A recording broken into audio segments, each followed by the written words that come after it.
Science का मेरे भाई आज हम लोग 89 नंबर सेट का डिस्कशन हम लोग देखने वाले हैं। 89 नंबर सेट का डिस्कशन आपका होगा और देखते हैं इसमें जो भी क्वेश्चन है उसको हम लोग करेंगे।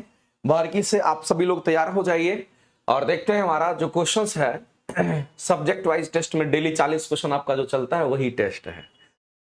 तो इसमें हम लोग देखते हैं यहाँ पर पहला क्वेश्चन हमारा दे रखा है, आराम आराम से पढ़ाएंगे और दे रखा है गोलीय दर्पण की। अगर हम बात करते हैं तो एक बात मेरे भाई आप जान लीजिए कि गोलीय दर्पण जब कभी भी बात करता है तो गोलीय दर्पण कहने का मतलब उत्तल दर्पण या अवतल दर्पण, दोनों में से कुछ हो जाए, कोई फर्क नहीं पड़ता। लेकिन इसके मेन जो एक्सिस है, जो प्रिंसिपल एक्सिस है, इसके बारे में सही स्टेटमेंट आपसे खोज रहा है।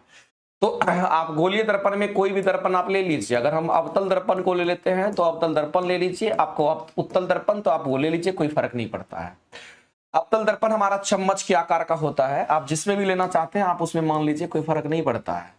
आप इसको अगर करेंगे तो इस तरीके से मेरे भाई दिखाना पड़ेगा आपको। प्रिंसिपल जो एक्सिस हमारा होता है वो किधर से किधर होता है, तो इसके बीचों बीच हमारा जो एक्सिस होता है उसको प्रिंसिपल एक्सिस कहते हैं और इसी को हम लोग प्रधान अक्ष के नाम से हम लोग जानते हैं। जहां पर ये कट करता है उसको हम लोग यहाँ पर पोल कहते हैं। और कर्व अगर इधर है, कर्व इधर है मेरे भाई, इधर कर्व है तो सेंटर हमारा इधर होगा। सेंटर और पोल के बीच में मुख्य फोकस होता है, ये बात आप जानते होंगे। इधर अनंत डिस्टेंस हमारा होता है। तो अगर अवतल दर्पण के बारे में बोला गया है, मुख्य अक्ष के बारे, अवतल दर्पण गोलीय दर्पण के मुख्य अक्ष के बारे में आपको बताना है कि कौन सा स्टेटमेंट सही है। स्टेटमेंट बेस्ड क्वेश्चन है, आपको स्टेटमेंट पढ़ना पड़ेगा।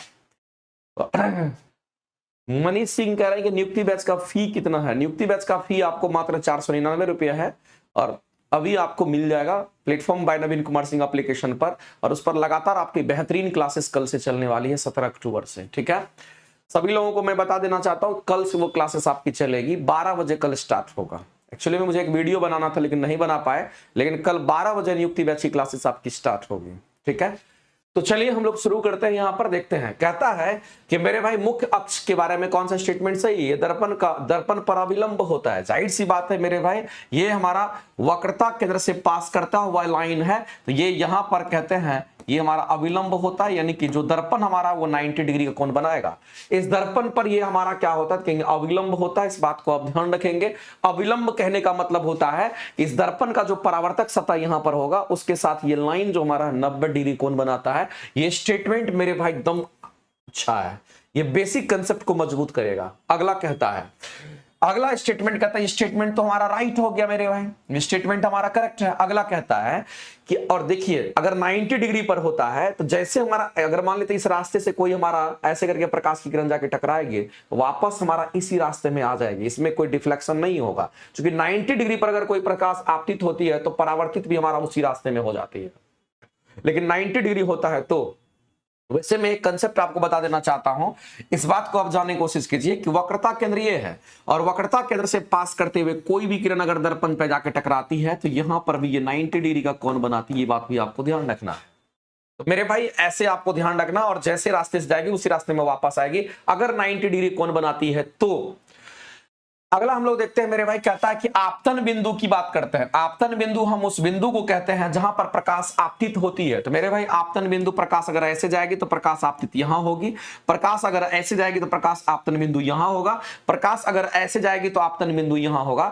जहां पर मेरे भाई प्रकाश हमारा आपतित होती है उस बिंदु को हम लोग आपतन बिंदु के नाम से जानते हैं। तो यहां पर कह रहा है कि आपतन बिंदु हमेशा मुख्य अक्ष पर स्थित होता है। नहीं, आपतन बिंदु मेरे भाई परावर्तक सतह पर हमारा होता है और परावर्तक सतह किसी भी बिंदु पर हो सकता है। यहां पर हमेशा मुख्य अक्ष की बात कर रहा आपतन बिंदु, तो ये बिल्कुल मेरे भाई गलत स्टेटमेंट है। इस बात को आप ध्यान रखेंगे। आपतन बिंदु जो हमारा होता है वो हमारा परावर्तक सतह के किसी भी बिंदु पर, यानी कि यहां यहां यहां यहां कहीं पर भी हमारा बिंदु आपतन बिंदु हो सकता है। जहां पर प्रकाश आपतित होगी वही आपतन बिंदु कहलाता है। तो ये स्टेटमेंट हमारा गलत हो गया। अब मेरे भाई हमको सही खोजना, अगर दूसरा अगर गलत हो गया तो दूसरा वाला तो हमारा आंसर हो नहीं सकता, तो ये आंसर नहीं होगा। जहां जहां दूसरा वाला होगा वो हमारा आंसर हो नहीं सकता है। तो पहला हमारा सही, तीसरा भी हमको पढ़ना पड़ेगा। कहता है कि मुख्य फोकस हमेशा, मुख्य फोकस की बात कर रहा है, मुख्य फोकस हमेशा कहता है मुख्य अक्ष पर स्थित होता है। बिल्कुल सही बात है, ये हमारा मुख्य अक्ष होता है। इस बात को आप ध्यान रखेंगे। इसको हम लोग प्रिंसिपल एक्सिस कहते हैं और इसी को हम लोग क्या कहेंगे, तो यहां पर मुख्य अक्ष कहते हैं। इसी मुख्य अक्ष पर हमेशा फोकस होगा, इसी मुख्य अक्ष पर हमेशा ध्रुव होगा, इसी मुख्य अक्ष पर हमेशा वक्रता केंद्र होगा। मेरे भाई ये सब हमारा एकदम एकदम फिक्स होता है तो ये हमेशा अगर मुख्य अक्ष पर अगर हमारा दे रखा है तो कहेंगे मुख्य फोकस, जिसको हम लोग एफ से दिखाते हैं, ये हमारा होता है, तो होता है, ये स्टेटमेंट हमारा सही है। तो मेरे भाई पहला और तीसरा स्टेटमेंट हमारा सही है, दूसरा गलत था। तो इस क्वेश्चन का आंसर करेंगे ऑप्शन नंबर सी, आपके राइट हो जाएंगे। इस क्वेश्चन के जो आंसर करेंगे ऑप्शन नंबर सी आपका एकदम करेक्ट हो जाएगा। सर नियुक्ति बैच कब से स्टार्ट हो रहा है? नवीन ठाकुर जी, नियुक्ति बैच की क्लासेस जो है आपको कल से 17 अक्टूबर 12 बजे से आपको देखने को मिलेगा। एक दो दिन आपको 12 बजे देंगे और मंडे से उसकी क्लासेस का टाइम 2 घंटे का कर देंगे, 11 से 1 हम करने का कोशिश करेंगे। अभी वो क्लासेस कल आपको 12 बजे हम लाइव आएंगे और उसके सारे स्ट्रेटेजी और साथ साथ क्लास कैसे चलेगी और क्वेश्चंस को किस तरह से हम कराएंगे, कल क्वेश्चंस भी कराएंगे और सब कुछ बताएंगे भी। इसलिए सभी लोग मेरे भाई नियुक्ति बैच में कल लाइव आइए, ठीक है। एक वीडियो मुझे बनाना था लेकिन बना नहीं पाए, कोई दिक्कत नहीं है मेरे भाई, हम कल वीडियो बनाए देंगे। वैसे आगे बात करते हैं। अगला क्वेश्चन हमारा कहता है कि श्वसन क्रिया की बात करते हैं मेरे भाई। हम सभी लोग जानते हैं जैसे कि हमारा जो माइटोकॉन्ड्रिया होता है, हम किसकी बात करते हैं मेरे भाई? तो हम लोग यहाँ पर माइटोकॉन्ड्रिया की हम बात करते हैं। हमारा जो माइटोकॉन्ड्रिया होता है, इस माइटोकॉन्ड्रिया में भी श्वसन की क्रिया होती है। हमारे इस माइटोकॉन्ड्रिया में भी श्वसन की क्रिया होती है, ये बात आप सभी लोग जानते होंगे। इसमें रेस्पिरेशन होता है और श्वसन की क्रिया के दौरान क्या करते हैं, तो हम लोग ऑक्सीजन लेते हैं। कहता है श्वसन इनमें से किस अभिक्रिया में, कहता है किस अभिक्रिया की हम बात कर रहे हैं मेरे भाई? कहता है श्वसन के किस अभिक्रिया में ऑक्सीजन की आवश्यकता होती है? तो मेरे भाई रेस्पिरेशन जिसको हम लोग कहते हैं, श्वसन की क्रिया में ऑक्सीजन की आवश्यकता होती है। इसी में किसकी आवश्यकता होती है मेरे भाई? तो हम सीधा कहेंगे यहीं पर ऑक्सीजन की आवश्यकता होती है। इस बात को आप ध्यान रखेंगे। अगर इसमें ऑक्सीजन की आवश्यकता होती है, इसको हम लोग वायवीय श्वसन के नाम से हम लोग जानते हैं। इसको हम लोग सीधा कहेंगे ये कौन सा श्वसन कहलाएगा? तो इसको हम लोग यहाँ पर वायवीय श्वसन कहते हैं। इस बात को आप ध्यान रखेंगे। और वायवीय श्वसन को इंग्लिश में कहते हैं एरोबिक रेस्पिरेशन कहते हैं। इस बात को ध्यान रखना है। तो मेरे भाई जैसे माइटोकॉन्ड्रिया में हमारा होता है, अब यहां पर बात आती है कि अगर आप मान लेते हैं कि किसी भी परिस्थिति में अगर ऐसा होता है तो होता क्या है? तो आप सभी लोग जानते हैं मेरे भाई हमारे शरीर में ग्लूकोज की मात्रा होती है, C6H12O6 होता है। और जब ये ऑक्सीजन के प्रेजेंस में हमारा श्वसन की क्रिया जब हमारा होता है, किन सी क्रिया की बात करते हैं मेरे भाई? जब यहां पर श्वसन की क्रिया जब यहां पर होती है तो ऐसी परिस्थिति में ऑक्सीजन की रिक्वायरमेंट होती है। और यहां पर क्या करते हैं, तो यहां पर ग्लूकोज को तोड़ने के लिए कुछ ना कुछ यहां पर ऑक्सीजन लेना पड़ता है मेरे भाई। और जब ये ऑक्सीजन लेता है श्वसन की क्रिया के दौरान, तो यही हमारा किस में बदल जाता है? कहेंगे यहां पर पायरुवेट का निर्माण करेगा। कहेंगे यही हमारा पायरुवेट का निर्माण करेगा। और पायरुवेट के साथ साथ हमारा हम कहेंगे कार्बन डाइऑक्साइड गैस को बाहर करेगा। और साथ ही साथ हमारा H2O यानी कि जो पानी की मात्रा है, ये भी हमारा कुछ फॉर्मेशन होगा। और इसके साथ साथ मेरे भाई यहां पर ये माइटोकॉन्ड्रिया के अंदर अगर आप देखिएगा तो यहां पर 36 एटीपी ऊर्जा का निर्माण होगा।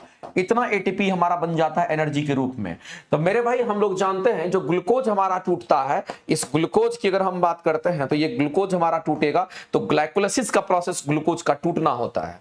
तो ग्लूकोज टूटेगा तो ये हमारा पायरुविक एसिड बनेगा। और इसी पायरुविक एसिड के बाद हमारा पायरुवेट बनता है। और इसी पायरुवेट की अगर बात करते हैं, इसी के बाद हमारा क्या बनेगा? तो हम कहेंगे सॉरी, यहां पर पायरुवेट बनेगा और पायरुवेट के साथ हमारा कार्बन डाइऑक्साइड और साथ में H2O और साथ में मेरे भाई यहां पर 36 एटीपी ऊर्जा का निर्माण भी हमारा हो जाता है। इस बात को आप ध्यान रखेंगे। लेकिन ग्लाइकोलाइसिस की जो क्रिया होती है वो कहां पे होती है? तो आपको ध्यान रखना है कि ग्लाइकोलाइसिस की क्रिया साइटोप्लाज्म में होता है। और उस दौरान में मेरे भाई 2 एटीपी का ऊर्जा का निर्माण होता है। ग्लाइकोलाइसिस हमारा होता है, ग्लूकोज की टूटने की क्रिया को ग्लाइकोलाइसिस कहते हैं और वो साइटोप्लाज्म में होता है। वैसे ये पूरा का पूरा हमारा प्रोसेस होता है। तो हम लोग सीधा कहेंगे मेरे भाई यहां पर क्या होगा? तो कहेंगे अगर श्वसन के दौरान अगर ये ऐसा होता है, ऑक्सीजन अगर यूज करते हैं तो वह पायरुवेट के CO2 का फॉर्मेशन करेगा, पायरुवेट के साथ में CO2 और H2O और ऊर्जा में रूपांतरण कर देगा। यानी इस क्वेश्चन का अगर आंसर करेंगे तो ऑप्शन नंबर हमारा ए यहां पर करेक्ट हो जाएगा। आगे बढ़ते हैं मेरे भाई। अगर एथेनॉल का निर्माण अगर होता तो एथेनॉल का निर्माण हमारा कैसा होगा? तो मेरे भाई यहां पर बिना ऑक्सीजन की उपस्थिति में होता है। मेरे भाई यहां पर ऑक्सीजन की अनुपस्थिति में ये होता है। ये कैसा कहां पे होगा? तो कहेंगे ये हमारा ऑक्सीजन की अनुपस्थिति में ऐसा होता है। जहां पर ऑक्सीजन नहीं होगा वहां की हम बात कर रहे हैं, ऑक्सीजन की अनुपस्थिति की बात करते हैं, वहां पर हमारा एथेनॉल का निर्माण होता है। इसको हम लोग यहां पर कहते हैं इथाइल अल्कोहल, जो शराब होता है। और ये वाला जो प्रक्रिया होता है मेरे भाई, ये कहां पर होता है? कहेंगे हमारा किण्वन प्रोसेस में होता है। आगे चलते हैं। अगला क्वेश्चन हम लोग देखते हैं। कहता है कि नीचे दी गई तालिका आपको दे रखी है, यानी कि टेबल आपको दे रखा है, जिसमें मेरे भाई गर्भ निरोधन की 4 विधियां बताई गई है। गर्भ निरोधन की कितनी विधियां बताई गई है? तो 4 विधियां बताई है। गर्भ से बचने के लिए 4 विधि बताई गई है और उनके कार्य फंक्शंस के बारे में बताया गया है कि कौन कैसी विधि है और किस तरीके से हमारा वर्क करता है। तो हम लोगों को यह चीज पता होना चाहिए मेरे भाई, क्योंकि अगर हम लोग को पता है कि गर्भ निरोधन कहने का मतलब है कि हम कह सकते हैं ये सभी के सभी हमारे गर्भ निरोध हैं। चाहे कॉपर्टी की बात कर लीजिए, मुखगोली की बात कर लीजिए, कंडोम की बात कर लीजिए, या फिर मेरे भाई यहां पर हम कहते हैं कि नलिका उच्छेदन जिसको हम लोग कहते हैं यहां पर नसबंदी जिसको कहते हैं मेरे भाई। नलिका उच्छेदन कहने का मतलब आप नसबंदी भी कह सकते हैं, या नलिका उच्छेदन कहने का मतलब मेरे भाई आप ये कह सकते हो कि यहां पर सर्जरी के द्वारा भी हमारा कराया जाता है। तो आप देखते होंगे मेरे भाई यहां पर सर्जरी कर दी जाती है, सर्जरी कर दिया जाता है, तो कहेंगे यहां पर सर्जरी भी हो जाती है। तो सर्जरी से भी हम कहते हैं कि हमारा यहां पर गर्भ निरोध से बचा जा सकता है। तो मैं आपको बताना चाहता हूं मेरे भाई कि इनमें से अगर यहां पर क्वेश्चन के अगर आंसर करने के लिए जाएंगे तो कौन सा आंसर हम लोग करेक्ट करेंगे। अगर मेरे भाई यहां पर कंडोम की अगर बात होती है तो कंडोम क्या करता है, स्पर्म को हम लोग सीधा कहते हैं कि स्पर्म को गर्भाशय ग्रवा तक नहीं जाने देगा, यानी कि शुक्राणु को क्या करेगा तो मेरे भाई फीमेल के जो पार्ट्स होते हैं उस पार्ट्स में वो जाने से रोकेगा। तो आप कहेंगे 3 का तो हमारा बी होगा, इसमें किसी को कोई दिक्कत नहीं है, जो आपको पता है वो आप इससे मिलान कर लीजिए। तो यहां पर मेरे भाई हम कहेंगे 3 का हमारा बी हो जाएगा। तो इसमें से अगर आप खोजिएगा तो 3 का बी कहां दिख रहा है, तो मेरे भाई 3 का बी यहां दिख रहा है। इसमें 3 का डी खत्म हो गया, ना ये होगा ना ये होगा, एक ही आंसर हमारा बनेगा, यानी कि ऑप्शन नंबर सी करेक्ट हो जाएगा। बाकी और आप मिलान कर लीजिए, आपके सामने में ये सारे ऑप्शंस दे रखे हैं। इसी तरीके से हम लोग अगले क्वेश्चन की तरफ बढ़ते हैं और अगला क्वेश्चन बाद बाकी मिलान कर लीजिएगा। अगला क्वेश्चन हम देखते हैं। कहता है मेरे भाई कि एक शुष्क बुझे हुए चूने का, शुष्क बुझा हुआ चूना कहने का मतलब होता है मेरे भाई कि बुझा हुआ चूना कहने का मतलब हमारा होता है CaOH होल टू, वो कहते हैं इसको बुझा हुआ चूना कहते हैं। एक होता है मेरे भाई बिना बुझा हुआ चूना की हम बात करते हैं, ये हमारा कौन सा कहेंगे, यहां पर हमारा बुझा हुआ चूना की बात करते हैं। अब कहता है कि इसके साथ अगर हम क्लोरीन गैस इससे पास कराते हैं, Cl2 क्लोरीन गैस जब पास कराते हैं, ये चूना पानी है एक्चुअली में, चूना के साथ पानी मिक्स है, तो चूना पानी से जब हम क्लोरीन गैस को पास कराते हैं तो मेरे भाई यही हमारा यहां पर ब्लीचिंग पाउडर बन करके आता है, इसको CaOCl2 का नाम हम लोग देते हैं।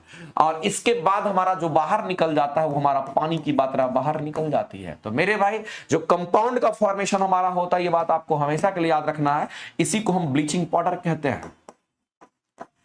इसी को हम क्या कहते हैं, तो याद रखिएगा ये हमारा ब्लीचिंग पाउडर होता है। और जो ब्लीचिंग पाउडर हमारा होता है, ये ब्लीचिंग पाउडर का एक क्वेश्चन हमारा CaOCl2 होता है, यानी कि कैल्शियम ऑक्सीक्लोराइड बोलते हैं इसको, इसका नाम भी है। और इस ब्लीचिंग पाउडर में जो ब्लीचिंग एजेंट होता है, जो कीटाणु को मारता है, वो हमारा क्लोरीन होता है, जो स्विमिंग पूल वगैरह में डाल दिया जाता है। तो मेरे भाई यहां पर शुष्क बुझे हुए चूने का जब हम क्लोरीनीकरण करते हैं, यानी क्लोरीनेशन करते हैं, क्लोरीनेशन कहने का मतलब उससे जब हम लोग उससे हम लोग क्लोरीन गैस को जब पास कराते हैं तो यहां पर हमें ब्लीचिंग पाउडर मिलता है। और इसी ब्लीचिंग पाउडर का जो दूसरा नाम होता है, इसी को हम लोग यहां पर कैल्शियम ऑक्सीक्लोराइड के नाम से हम लोग जानते हैं। इसी को क्या कहेंगे, तो यहां पर कैल्शियम ऑक्सीक्लोराइड हम लोग कहते हैं, इसको हम लोग कैल्शियम ऑक्सीक्लोराइड के नाम से हम लोग जानते हैं। ये बात आपको ध्यान रखना है। तो मेरे भाई ऐसे में इस क्वेश्चन के जो आंसर करेंगे तो ऑप्शन नंबर ए आपका यहां पर करेक्ट हो जाएगा। अगर हम लोग एसिटिक एसिड की बात करते हैं तो जो एसिटिक एसिड आपको दे रखा है ये हमारा CH3, यहां पर ध्यान रखेंगे इसका फॉर्मूला CH3COOH हमारा ये एसिटिक एसिड का फॉर्मूला होता है। हाइड्रोक्लोरिक एसिड का फॉर्मूला हमारा क्या होगा, HCl के नाम से हम लोग जानते हैं। तो मेरे भाई यहां पर इस तरीके से आपको ध्यान रखना पड़ेगा, कई बार इस तरह के क्वेश्चंस आपके सामने आ जाता है। तो ये क्वेश्चंस आपको एकदम याद रखना है कि कैसे हमारा यहां पर ब्लीचिंग पाउडर का फॉर्मेशन होता है, ठीक है। हाँ, उसी को हम लोग एथेनिक एसिड्स के नाम से भी हम लोग जानते हैं, याद रखेंगे। आगे बढ़ते हैं। हेलो, हाँ अभी बाबू हम क्लास में हैं, क्लास से निकलते हैं तो देखते हैं तुम्हारा क्वेश्चन, ठीक है। चलिए, तो अगर हम बात करते हैं अगले क्वेश्चंस की, अगर बात करते हैं तो अगला क्वेश्चन हमारे सामने में है मेरे भाई। और इस क्वेश्चन की अगर बात करते हैं, कहता है कि चुंबकीय क्षेत्र के अंदर की बात करता है। और कहता है कि स्थिर धारावाही चालक पर लगने वाला जो बल है, उस पर धारावाही चालक पर लगने वाला बल की बात करते उस बल को ज्ञात कीजिए। और उस बल को ज्ञात करने के लिए आप किसका इस्तेमाल कर रहे हो? फ्लेमिंग के बाएं हाथ का नियम का इस्तेमाल कर रहे हो। आप लगातार मेरे भाई आप पढ़ रहे हैं, गलती आपसे नहीं होना चाहिए। हम लोग जानते हैं कि जब कभी भी यहां पर फ्लेमिंग रूल की बात होती है, एटलीस्ट यहां पर पता होना चाहिए। फ्लेमिंग रूल में मेरे भाई एक तो लेफ्ट हैंड रूल हमारा होता है यहां पर, और दूसरा रूल हमारा क्या होता है, यहां पर राइट हैंड रूल होता है। दोनों हाथ का हम लोग इस्तेमाल यहां पर करते हैं। अगर लेफ्ट हैंड रूल बोलेगा तो हम लेफ्ट हैंड यूज करेंगे, 3 उंगली निकालेंगे, ये 2 उंगली को बंद कर देंगे, ये 3 उंगली तीनों एक दूसरे पर लंबवत दिखे ऐसा। तो इसको रिप्रेजेंट करेंगे, अंगूठा हमारा ऊपर होगा, इधर हमारा ये तर्जनी और फिर इधर हमारा मध्यमा होगा। अंगुष्ठा तर्जनी मध्यमा, अंगुष्ठा तर्जनी मध्यमा। अब यहां पर मेरे भाई जो अंगूठा होता है ये कहीं ना कहीं फोर्स की डायरेक्शन को बताता है, और जो तर्जनी होता है ये हमारा फील्ड को बताता है, और जो ये हमारा यहां पर कहेंगे अंगुष्ठा तर्जनी मध्यमा जो हमारा होता है ये करंट की डायरेक्शन को बताता है। तो आपसे बोला फ्लेमिंग का बाएं हाथ का नियम, तो यही हमारा लेफ्ट हैंड रूल है, बाएं हाथ का नियम है। तो कहता है कि इसके अनुसार अंगूठा और तर्जनी, यानी अंगूठा तर्जनी, अंगूठा तर्जनी, अंगूठा तर्जनी। तो अंगूठा जो है मेरे भाई ये बल को रिप्रेजेंट कर रहा है, और तर्जनी जो है ये हमारा चुंबकीय क्षेत्र को रिप्रेजेंट कर रहा है, ये हमारा चुंबकीय क्षेत्र को रिप्रेजेंट कर रहा है। साथ ही साथ अगर हम इसकी बात करते हैं, यहां पर मध्यमा की बात करते हैं, ये मध्यमा होता है, तो ये हमारा करंट यानी विद्युत धारा को रिप्रेजेंट करता है। तो मेरे भाई यहां पर आप बता दीजिए कि अंगूठा और तर्जनी के बारे में पूछा गया, तो अंगूठा और तर्जनी में बल होगा, चुंबकीय क्षेत्र होगा। इसका मतलब है यहां जो फील्ड होगा वो हमारा बल होगा, और यहां पर हमारा चुंबकीय क्षेत्र हमारा यहां पर हो जाएगा। तो बल और चुंबकीय क्षेत्र आपको दिख रहा होगा। तो मेरे भाई ऐसे में इस क्वेश्चन के जो आंसर करेंगे ऑप्शन नंबर आपका ए कहीं ना कहीं राइट हो जाएगा। तो हम लोगों ने यहां पर लेफ्ट हैंड रूल को देखा, ये हमारा फ्लेमिंग का लेफ्ट हैंड रूल था, और आंसर्स आपके सामने में। आगे बढ़ते हैं और अगला क्वेश्चन हम लोग देखते हैं। आप सभी लोग मेरे भाई सेशन को एक बार जरूर लाइक कीजिए, जितने लोग लाइव देख रहे हैं सभी लोग सेशन को लाइक भी कीजिए और सेशन को शेयर भी कीजिए। अगला क्वेश्चन हम लोग देखते हैं क्या कहता है। अगला कहता है कि यदि हम डैश अमोनिया का विलयन मिलाते हैं, कहता है मेरे भाई यदि हम डैश में यानी कि कोई एक सॉल्यूशन में अमोनिया का विलयन मिलाते हैं, मेरे भाई अमोनिया नहीं है, ये अमोनिया का विलयन है, और जो अमोनिया का विलयन होता है वो हमारा NH4OH होता है। याद रखेंगे अमोनिया का जो विलयन होगा वो हमारा क्या होगा, कहेंगे NH4OH होता है, इस बात को आप ध्यान रखेंगे। अब कहता है कि जब हमें ऐसा करते हैं तो हमको एक सफेद यहाँ पर व्हाइट PPT तैयार होता है, जिसको हम लोग यहाँ पर सफेद अवक्षेप कहते हैं। हमारा यहाँ पर सफेद अवक्षेप बनता है। तो मेरे भाई हम सभी लोग जानते हैं कि सफेद अवक्षेप का निर्माण हमारा वहां पे होता है जहां पर डबल डिस्प्लेसमेंट रिएक्शन होता है। तो ऐसा इसमें से कौन सा है जो उसके साथ रिएक्शन करेगा और डबल डिस्प्लेसमेंट रिएक्शन करेगा? तो मेरे भाई एक चीज तो डिफाइंड हो गया कि यहां पर हमारा यहां पर क्या होगा, तो NH4OH हमारा होगा, और इसके साथ में हम यहां पर मान लेते हैं AlCl3 का इस्तेमाल करते हैं। समझना गौर से, अगर AlCl3 का इस्तेमाल अगर हम करते हैं तो यहां से हमें क्या बनेगा, तो डबल डिस्प्लेसमेंट रिएक्शंस में हम लोगों को देखना पड़ेगा। तो मेरे भाई यहां पर हमारा जो एल्युमिनियम है ये हाइड्रोक्साइड्स का निर्माण करेगा, और यही हमारा अवक्षेप होता है, AlOH3 का निर्माण करेगा, और यही हमारा यहां पर अवक्षेप होता है। और अवक्षेप मेरे भाई यहां पर किस रूप में होता है, ये हमारा सॉलिड्स होता है, यानी कि ठोस के रूप में मौजूद होता है। इसके अलावे मेरे भाई जो निर्माण हमारा होगा तो हमारा क्या होगा, तो कहेंगे यहाँ पर NH4Cl का निर्माण यहां से हमारा हो जाएगा, यानी कि NH4Cl हमारा नौसादर बन जाएगा। ये हमारा बनकर क्या जाता है, और इसको अगर बैलेंस करना होगा तो मेरे भाई 3 से यहां मल्टीप्लाई कर दीजिए। ये आपका इक्वेशन जो होगा कंप्लीट रूप से मेरे भाई बैलेंस हो जाएगा, 3 से यहां भी मल्टीप्लाई कर दीजिए। तो आपको ध्यान रखना है कि जब कभी भी अवक्षेप मिलता है मेरे भाई तो डबल डिस्प्लेसमेंट रिएक्शन होता है। ये जो हमारा NH4 है ये किसके साथ, तो Cl के साथ चला गया, और Al जो है इसके साथ चला गया, यानी कि इसमें दोहरी विस्थापन विक्रिया हुई है। ये विस्थापित इसके साथ हो गया, और ये वाला जो हमारा यहाँ पर अमोनियम है ये Cl के साथ चला गया। डबल डिस्प्लेसमेंट रिएक्शन में ही हमें अवक्षेप मिलता है, और ऐसी परिस्थिति में इस क्वेश्चन के अगर आंसर करेंगे तो ऑप्शन नंबर हम लोग का ए करेक्ट हो जाएगा। आगे चलते हैं मेरे भाई, अगला क्वेश्चन हम लोग देखते हैं। अगला क्वेश्चन हमारा क्या कहता है, कहता है मैग्नीशियम रिबन की बात करते हैं। अब जाहिर सी बात है मेरे भाई, मैग्नीशियम हमारा एक प्रकार का क्या है, तो कहेंगे धातु होता है, और मैग्नीशियम रिबन की बात कही जा रही है। मैग्नीशियम हमारा यहाँ पर धातु है, इस बात को हम सभी लोग जानते हैं। और वायु की बात करता है, ऑक्सीजन में कहता है, वायु में यानी कि ऑक्सीजन में वो कैसे जलता है मेरे भाई, तो एक लो जो बनता है, यानी उसका जो फ्लेम बनता है वो हमारा चमकदार लो बनता है। हम सभी लोग जानते हैं मेरे भाई कि मैग्नीशियम है, और मैग्नीशियम को जलने के लिए, किसी भी चीज को जलने के लिए ऑक्सीजन चाहिए होता है। और जब ये ऑक्सीजन जलेगा इसके साथ में, तो जलने के बाद मेरे भाई, चूंकि हम जानते हैं कि मैग्नीशियम हमारा ज्यादा रिएक्टिव होता है और ऑक्सीजन के साथ प्रतिक्रिया कर लेगा, और जैसे इसके साथ प्रतिक्रिया करेगा तो ये हमारा क्या बनेगा, तो कहेंगे यहाँ पर मैग्नीशियम के ऑक्साइड्स बनेंगे, और बैलेंस करना होगा तो 2 से मल्टीप्लाई कर देंगे। क्योंकि मेरे भाई हम सभी लोग जानते हैं जो धातु के ऑक्साइड्स होते हैं, जो धातु के ऑक्साइड्स होते हैं हमारे क्या होते हैं, तो ये क्षारीय प्रकृति का होता है, इसको धातु के ऑक्साइड्स के नाम से लोग जानते हैं। तो ये धातु का जो ऑक्साइड्स हमारा मेरे भाई, यही हमारा चमकदार लो देता है, इस बात को आप ध्यान रखेंगे। और वह चमकदार लो आपका कैसा होता है, तो कहेंगे वो हमारा यहां पर सफेद पदार्थ के रूप में हमें दिखाई देता है। तो यहां पर मेरे भाई हमारा ये कैसा फ्लेम बनेगा, तो यहां पर हमें व्हाइट फ्लेम बनता है, इस बात को आप ध्यान रखेंगे। हमें जो फ्लेम बनेगा वो व्हाइट फ्लेम बनता है, किसका, तो कहेंगे मैग्नीशियम हाइड्रोक्साइड्स, मैग्नीशियम ऑक्साइड्स की हम बात करेंगे। तो मैग्नीशियम ऑक्साइड्स हमारा कहां है, तो कहेंगे यही जलने के बाद फॉर्म करेगा, तो आंसर करेंगे सी करेक्ट हो जाएगा। आगे चलते हैं मेरे भाई, और अगला क्वेश्चन सब लोग देखते हैं। यही एक्स बन करके आया और एक्स आपसे पूछा गया था। नेक्स्ट आगे चलते हैं, अगला स्टेटमेंट हमारा दे रखा है, कहता है कि सही जो उत्तर है उसका आप चयन करके बताइए। कहता है मेरे भाई कि आवर्त सारणी की बात करते हैं, और आवर्त में जब आप बाएं से दाएं जाते हैं तो धात्विक गुण घटता है। जाहिर सी बात है, अगर आप पीरियोडिक टेबल को उठा करके आप देख लेते हैं, तो पीरियोडिक टेबल में देखिएगा तो लेफ्ट साइड में आपका धातु और राइट साइड में अधातु होता है। लेफ्ट से अगर राइट जाओगे तो मेरे भाई जो धातु है वो अधातु बन रहे हैं, इसका मतलब है कि धात्विक गुण घटेगा और धात्विक गुण हमारा बढ़ जाएगा। तो अगर बाएं से दाएं अगर आप जा रहे हैं आवर्त में, तो धात्विक गुण घटेगा मेरे भाई, ये बिल्कुल सही स्टेटमेंट दे रखा है, इसमें कहीं से कोई शक नहीं है। तो धात्विक गुण घटेगा लेकिन वो धात्विक गुण बढ़ जाएगा।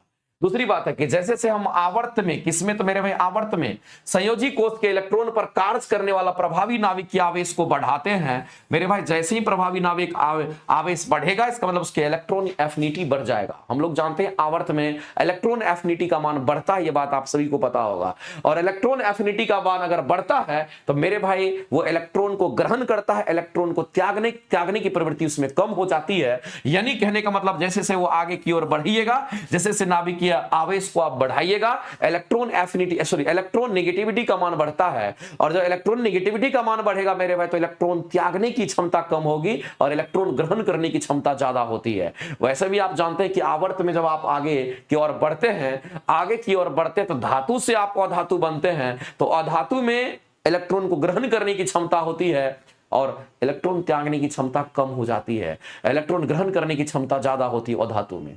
तो मेरे भाई ये हमारा क्या होगा, कहेंगे राइट स्टेटमेंट होगा, क्योंकि आवर्त की बात कह रहा था। और आवर्त में हमारा क्या होगा, कहेंगे जैसे हम आगे बढ़ेंगे आवेश हमारा बढ़ेगा, यानी संयोजी इलेक्ट्रॉन की संख्या बढ़ेगी, आवेश बढ़ेगा।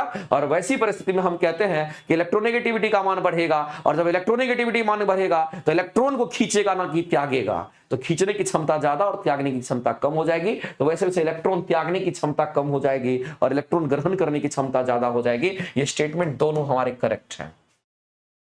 लेकिन मेरे भाई दोनों स्टेटमेंट करेक्ट है, ये दोनों के दोनों स्टेटमेंट हमारा क्या है, तो यहां पर राइट है। लेकिन एक बात आपको ध्यान रखना है कि इसमें क्लैरिफिकेशन हमारा यहां पर नहीं मिल पा रहा है। लेकिन दोनों स्टेटमेंट हमारे सही हैं, यहां पर दोनों स्टेटमेंट सही है। और ऐसा हो रहा है कि इलेक्ट्रॉन त्यागने की क्षमता कम हो रही है, इलेक्ट्रॉन ग्रहण करने की क्षमता ज्यादा हो रही है। इसीलिए मेरे भाई हम लोग कहते हैं कि धात्विक गुण घटता है, क्योंकि इलेक्ट्रॉन त्यागने की क्षमता कम होती है। धातु में इलेक्ट्रॉन त्यागने की प्रवृत्ति होती है। तो अगर धात्विक गुण मेरे भाई, अगर धात्विक गुण घटता है, इसका मतलब इलेक्ट्रॉन त्यागने की प्रवृत्ति भी कम होती है। इसका मतलब कहीं ना कहीं इस कथन का ये दूसरा कथन है मेरे भाई, हम सीधा कहेंगे कि ऐसा जो हमारा ये वाला है, इसको दूसरा वाला जो हमारा पूरा सपोर्ट कर रहा है। दोनों राइट है, लेकिन मेरे भाई हम सीधा कह सकते हैं कि पहले स्टेटमेंट का एक्सप्लेनेशन, करेक्ट एक्सप्लेनेशन हमारा स्टेटमेंट 2 दे रहा है। हम कहेंगे यहां पर हमारा दोनों स्टेटमेंट सही है। और हम सीधा सीधा कह सकते हैं कथन 2 का कथन 1 जो है मेरे भाई सही व्याख्या भी कर रहा है। ये बहुत ही अच्छा क्वेश्चन था मेरे भाई, ये आपके एग्जाम के लिए बहुत ही अच्छा क्वेश्चन है, ध्यान रखेंगे। ये आपके एग्जाम आस्किंग क्वेश्चन हो सकते हैं, बहुत अच्छा क्वेश्चन है। आप इस पर मेरे भाई एक बार पढ़ करके देखिएगा, जो मैंने बताया है बेहद खूबसूरत तरीके से ही आपको ध्यान रखना है। नवीन सर से बात करना है, नवीन सर से बात करना है तो आप एक काम करिए, दोपहर में आपको, सुबह में आप कॉल करिएगा, 11 बजे के बाद कॉल करिएगा, जो इंक्वायरी नंबर है उस पर बोलिएगा कि नवीन सर से बात करा दीजिए, तो आपको बात करा दी जाएगी। ठीक है, आगे चलते हैं। सी में कह रहा है कि सी में नहीं लगा है, क्या कहना चाह रहे हैं मेरे भाई? ये दोनों स्टेटमेंट हमारे सही हैं, सी ही तो है, ये सी तो है मेरे भाई, ये तो सॉरी ए हो सही व्याख्या, कथन 2 कथन 1 की सही व्याख्या, कथन 1 कथन 2 की। अच्छा, यहाँ पर मेरे भाई थोड़ा सोचना पड़ेगा। इस क्वेश्चन के जो आंसर्स आपके दे रखे हैं, यहाँ पर आपका आंसर जो है मेरे भाई ए होगा, सॉरी, इस क्वेश्चन के जो आंसर्स होंगे वो ए होंगे, ये नहीं होगा। अब देखिए यहाँ पर मामला क्या है, इसका मामला क्या है मेरे भाई, तो कथन 1 जो है, ये कथन 1 जो है कथन 2 की सही व्याख्या, उल्टा हम पढ़ दिए थे। कथन 1 जो है कथन 2 की सही व्याख्या, ये जो है मेरे भाई इसकी सही व्याख्या है। ऐसा होता है तो हम कहते हैं धात्विक गुण घटता है, ये उल्टा होता है, ये चीज हमारा सही होगा। मैंने देखा नहीं था मेरे भाई, इसलिए आगे चलते हैं। अगला कहता है कि पुष्प के जनन भाग में कि जनन कोशिकाएं होती है। क्वेश्चन आपके बीपीएससी में से क्वेश्चन हमेशा आता है। तो मेरे भाई अगर कोई भी पुष्प है उसका जनन भाग क्या होता है, आप सीधा समझ लीजिए, पुष्प का जो जनन भाग होगा वो कौन सा होता है। तो मेरे भाई पुष्प का जो जनन भाग होता है उसको क्या कहते हैं, तो पुष्प का जो जनन भाग होता है इसको हम लोग कहते हैं, एक तो मेल पार्ट होगा, एक फीमेल पार्ट होता है। इसी में जनन भाग में हम कहते हैं कि मेल पार्ट भी होता है और साथ साथ हम कहते हैं इसी में यहां पर फीमेल पार्ट भी होता है। तो मेल पार्ट और फीमेल पार्ट दोनों होगा। तो मेल पार्ट में या तो आप इसको पुमंग कह दीजिए और फीमेल पार्ट में आप इसको क्या कह दीजिए, तो यहां पर आप इसको जयांग कह दीजिए। अब ऐसी परिस्थिति में मेरे भाई अगर हम लोग देखते हैं तो पुमंग की इकाई को पुंकेसर कहते हैं। मैं आपको हमेशा से कहले आता रहा हूं, इसको जरूर याद रखिएगा। और जयांग की जो इकाई होती है इसको हम लोग क्या कहते हैं, इसको हम लोग यहां पर स्त्री केसर के नाम से हम लोग जानते हैं। अब मामला यह है मेरे भाई कि जनन भाग की बात करते हैं तो पुंकेसर स्त्री केसर दोनों होंगे और आपके ऑप्शंस में दिख रहा है, ये आंसर हो जाएगा। परागकोश हमारा मेल पार्ट होता है तो ये नहीं होगा मेरे भाई, यहां पर ये होगा तो ये नहीं होगा, इसलिए ये दोनों ऑप्शंस एलिमिनेट हो जाएगा, एक ही आंसर करेंगे, ऑप्शन नंबर सी आपका राइट होगा। तो मेरे भाई या तो क्वेश्चन का आंसर ये दोनों होता, या तो क्वेश्चन का आंसर ये दोनों होता, या तो मेरे भाई मेल पार्ट फीमेल पार्ट को अगर देखते हैं तो फूल का जो मेल पार्ट होता है वो परागकोश के साथ में हमारा तंतु होता है, और मेल का फीमेल पार्ट की अगर बात करते हैं तो हमारा क्या होगा, वर्तिकाग्र, वर्तिका और साथ में ओवरी, जिसको हम लोग अंडा से कहते हैं। ठीक है, ये सारी बातें आपको कई बार आप पढ़ चुके हैं और आपको पता चल गया। आगे चलते हैं। अगला क्वेश्चन मेरे भाई यहां दे रखा है, कहता है कि एक तत्व की बात करते हैं। एक तत्व हमारा ए है जो जल के साथ क्या करता है, तो जल के साथ अभिक्रिया करके, किसके साथ मेरे भाई, पानी के साथ में, जल के साथ में कहता है कि अभिक्रिया करके एक सॉल्यूशन बनाता है। अब मेरे भाई पानी के साथ रिएक्शन अगर करेगा इनमें से, तो हम लोग जानते हैं जो सिल्वर होता है ये लिस्ट रिएक्टिव होता है, तो ये तो हमारा होगा ही नहीं। और अगर कार्बन की बात करते तो ये भी हमारा पानी के साथ रिएक्शन नहीं करेगा। तो मेरे भाई सीधी सी बात है कि रिएक्शन अगर कोई करेगा तो वो मैग्नीशियम करेगा, क्योंकि हम लोग जानते हैं कि सोडियम है, मैग्नीशियम है, कैल्शियम है, पोटासियम है, ये पानी के साथ तीव्र गति से रिएक्शन करता है। तो इस क्वेश्चन के तो आंसर आप ऐसे निकाल सकते थे। कहता है कि विलयन बनाता है जो फिनोप्थिलीन के विलयन को गुलाबी कर देता है। तो मेरे भाई फिनोप्थिलीन के विलयन को गुलाबी कर देगा तो पानी के साथ जो घुलनशील होगा, तो मेरे भाई पानी के साथ जो हमारा आयनित होगा तो सोडियम भी हो सकता है, मैग्नीशियम भी हो सकता है, कैल्शियम भी हो सकता है, हमारा ये कुछ भी हो सकता है। जो आयनित हमारा हो जाएगा वो गुलाबी कलर आपको देगा। फिनोप्थिलीन हमारा हमेशा गुलाबी रंग ही देता है, इस बात को आप ध्यान रखेंगे। तो मेरे भाई मैग्नीशियम, सोडियम, पोटासियम, कैल्शियम कुछ भी हो सकता है, मैग्नीशियम भी हो सकता है, सोडियम भी हो सकता है, हमारा कैल्शियम भी हो सकता है, कुछ भी हमारे आंसर हो सकते हैं, इस बात को आप ध्यान रखिएगा। आगे बढ़ते हैं और अगला क्वेश्चन हम लोग देखते हैं। कहता है कि किसी चालक की बात करते हैं, और ये क्वेश्चन मेरे भाई बहुत इंपॉर्टेंट है, देखते हैं कितने लोग इस क्वेश्चन का आंसर करके बता देते हैं। कहता है कि किसी चालक का प्रतिरोध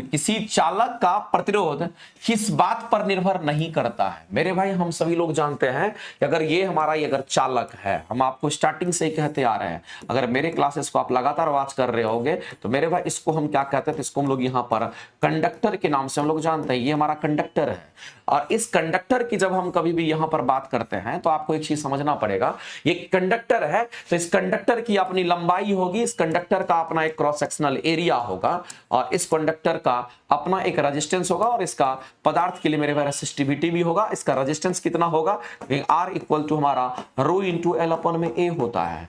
ऐसी परिस्थिति में जो R होता है मेरे भाई वो रो पर भी निर्भर करता है, पदार्थ की प्रकृति पर। ये पदार्थ की प्रकृति को बताता है, ये हमारा लंबाई पर भी निर्भर करेगा, फॉर्मूला में जो है वो सब पे निर्भर करेगा, एरिया पर भी करेगा। साथ ही साथ मेरे भाई ये टेम्परेचर पर भी निर्भर करता है, यानी कि अगर हम यहां पर रेजिस्टेंस की अगर हम बात करते हैं, ये चारों पैरामीटर पर ये निर्भर करता है। आगे मैं आपको बता देना चाहता हूं मेरे भाई कि रेसिस्टिविटी हमारा है ये दो ही बात पर निर्भर करता है। एक तो मेरे भाई ये पदार्थ की प्रकृति पर निर्भर करेगा, ये किस पर, तो रो, ये चार बात पर निर्भर करेगा, लेकिन ये दो ही बात पर, तो एक तुम्हारा यहां पर पदार्थ की प्रकृति पर ये निर्भर करेगा और साथ साथ मेरे भाई ये तापमान पर निर्भर करता है। ये बात आपको ध्यान रखना है। तो मेरे भाई बोला गया कि किस चालक का प्रतिरोध जो है किस बात पर निर्भर नहीं करेगा, कहेंगे चालक की लंबाई पर तो बिल्कुल करेगा, चाल के अनुप्रस्थ काट के क्षेत्रफल पर आप देख लीजिए, एरिया भी हमारा है उस पर भी करेगा। चालक से होकर के प्रवाहित होने वाली धारा पर मेरे भाई निर्भर नहीं करता है, यानी कि प्रतिरोध का जो मान होता है मेरे भाई उसको धारा से कोई मतलब नहीं है, लेकिन धारा जो है वो प्रतिरोध पर निर्भर करता है। प्रतिरोध धारा पर निर्भर नहीं करता है, लेकिन मेरे भाई ध्यान रखना है कि जो धारा है वो प्रतिरोध पर निर्भर करता है, दोनों उल्टा होता है। तो अगर चालक से होकर प्रवाहित होने वाली धारा पर निर्भर यह आर नहीं करता है तो यही इस क्वेश्चन का आंसर हो जाएगा अपना। तो मेरे भाई ये गलत स्टेटमेंट आपका दे रखा, आंसर करेंगे यही हो जाएगा, क्योंकि हम लोगों के सामने ये सब स्टेटमेंट हमारा सही था, गलत को चूज करना था। आंसर करेंगे सी। आगे चलते हैं और अगला क्वेश्चन हम लोग देखते हैं। अगला कहता है मेरे भाई कुपिकाएं के बारे में आप कई बार पढ़ चुके हैं, जिसको एल्वुलाई कहते हैं। ये हमारे लंग्स का पार्ट होता है, इसी में हम सीधा सजाद जानते हैं कि इसी में गैस एक्सचेंज होता है। एल्वुलाई हमारा छोटा छोटा गोलनुमा संरचना होता है और ऐसी परिस्थिति में यही क्या करता है, तो कहेंगे यहाँ पर हमारा जो हम लोग रेस्पिरेशन की क्रिया हम लोग करते हैं, सांस वगैरह लेते हैं हम लोग, तो मेरे भाई जो गैस एक्सचेंज होता है कार्बन डाइऑक्साइड ऑक्सीजन में, ऑक्सीजन कार्बन डाइऑक्साइड में, वो कहां पर, तो हमारे लंग्स के इस कुपिका में होता है, याद रखेंगे इसी पर होता है। तो यहां पर बोला गया कि इसके बीच में उल्लेख्य अगर गलत कथन को चूज करना है, आपको गलत को चूज करना है, ये ज्यादा डिफिकल्ट होता है ऐसे क्वेश्चंस। कहता है कि इनमें से रक्त वाहिकाओं का एक विस्तरणीय जाल होता है। जाहिर सी बात है मेरे भाई फेफड़ा में अगर देखिएगा तो लेफ्ट और राइट दोनों तरफ लंग्स होता है, दोनों में जालीनुमा संरचना बना हुआ रहता है। बिल्कुल सही बात है मेरे भाई। तो रक्त वाहिकाओं का यहां पर क्या होता है, कहेंगे यहां पर ब्लड वेसल्स का, रक्त वाहिकाओं का पतला पतला बहुत सारी संरचनाएं होती है और वह एक विस्तृत जाल की तरह हमारा होता है। दूसरी बात यहां पर कहता है कि ये अंगुलीनुमा संरचना होता है। नहीं मेरे अंगुलीनुमा संरचना ये नहीं होता है, ये हमारा कैसा होता है, थैलीनुमा संरचना होता है। यहां पर ये कैसा होता है, कहेंगे ये हमारा यहां पर थैलीनुमा संरचना होता है। इस बात को आप ध्यान रखेंगे, ये अंगुलीनुमा नहीं होता, ये हमारा थैला के जैसा होता है। ये कैसा होता है, कहेंगे हमारा थैलीनुमा संरचना होता है। इस बात को आप ध्यान रखेंगे, ये थैलीनुमा संरचना होगा जिसको आप नंगी आंख से नहीं देख सकते, नेकेड आई से आप इसको नहीं देख सकते हैं, इसको नेकेड आई से आप नहीं देख, नेकेड आई से नहीं देख सकते हैं, नेकेड आई से नहीं देख सकते हैं। इस बात को आप ध्यान रखेंगे, इसको आप नेकेड आई से नहीं देख सकते हैं, जिसको हम लोग यहां पर कह दिए एल्वुलाई, ध्यान रखेंगे। तो मेरे भाई इसको हम खुली नंगी आंखों से, अपनी खुली आंखों से इसको हम लोग नहीं देख सकते हैं, ठीक है, इसको डायरेक्ट देख नहीं सकते हैं, इसको माइक्रोस्कोप से देखना पड़ता है। उंगलीनुमा जो संरचना होती है मेरे भाई वो किसका होता है, तो ये विल्ली का होता है। ये किसका होता है, तो हम लोग जानते हैं विल्ली होता है, ये विल्ली का होता है। ये किसका संरचना, विल्ली का होता है। और विल्ली हमारा किसका पार्ट है, तो हम कहते हैं छोटी आंत के अंदर का पार्ट होता है। छोटी आंत जो होती है, उस छोटी आंत के अंदर का जो भाग होता है, छोटी आंत के अंदर का जो भाग होता है, अंदर का जो भाग होता है उसको हम लोग विल्ली कहते हैं, याद रखेंगे।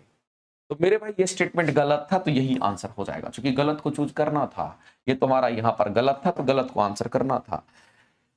और इसका सतही क्षेत्रफल बड़ा होता है, चूंकि मेरे भाई हमारा रेस्पिरेशन की क्रिया, श्वसन, ऑक्सीजन आदान प्रदान होता है, तो इसका सतही क्षेत्रफल हमारा बड़ा होता है, ठीक है, ध्यान रखेंगे। तो ये स्टेटमेंट सही है, ये स्टेटमेंट भी हमारा सही है, ये स्टेटमेंट भी हमारा सही है।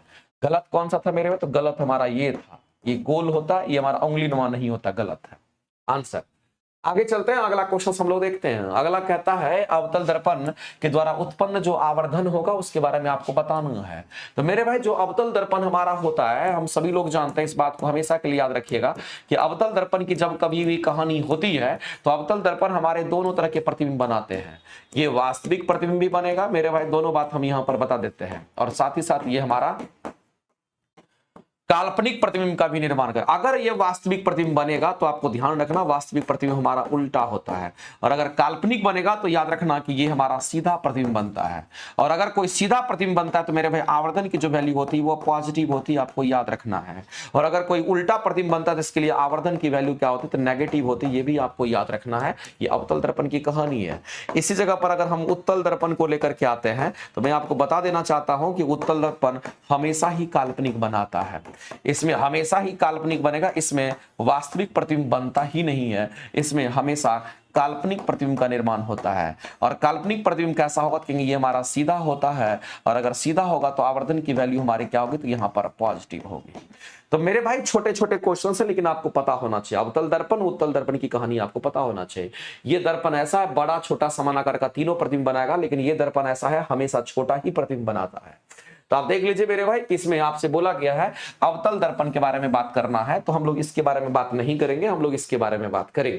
कहता है प्रतिबिंब के वास्तविक होने पर, प्रतिबिंब के वास्तविक होने पर अगर वास्तविक होगा तो मेरे भाई आवर्धन का मान धनात्मक नहीं ऋणात्मक होगा।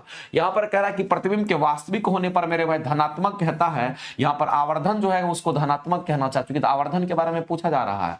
तो वास्तविक अगर प्रतिबिंब होगा तो उल्टा होगा, उल्टा होगा तो मेरे भाई ऋणात्मक होगा, यह धनात्मक हमारा हो नहीं सकता, कहानी खत्म।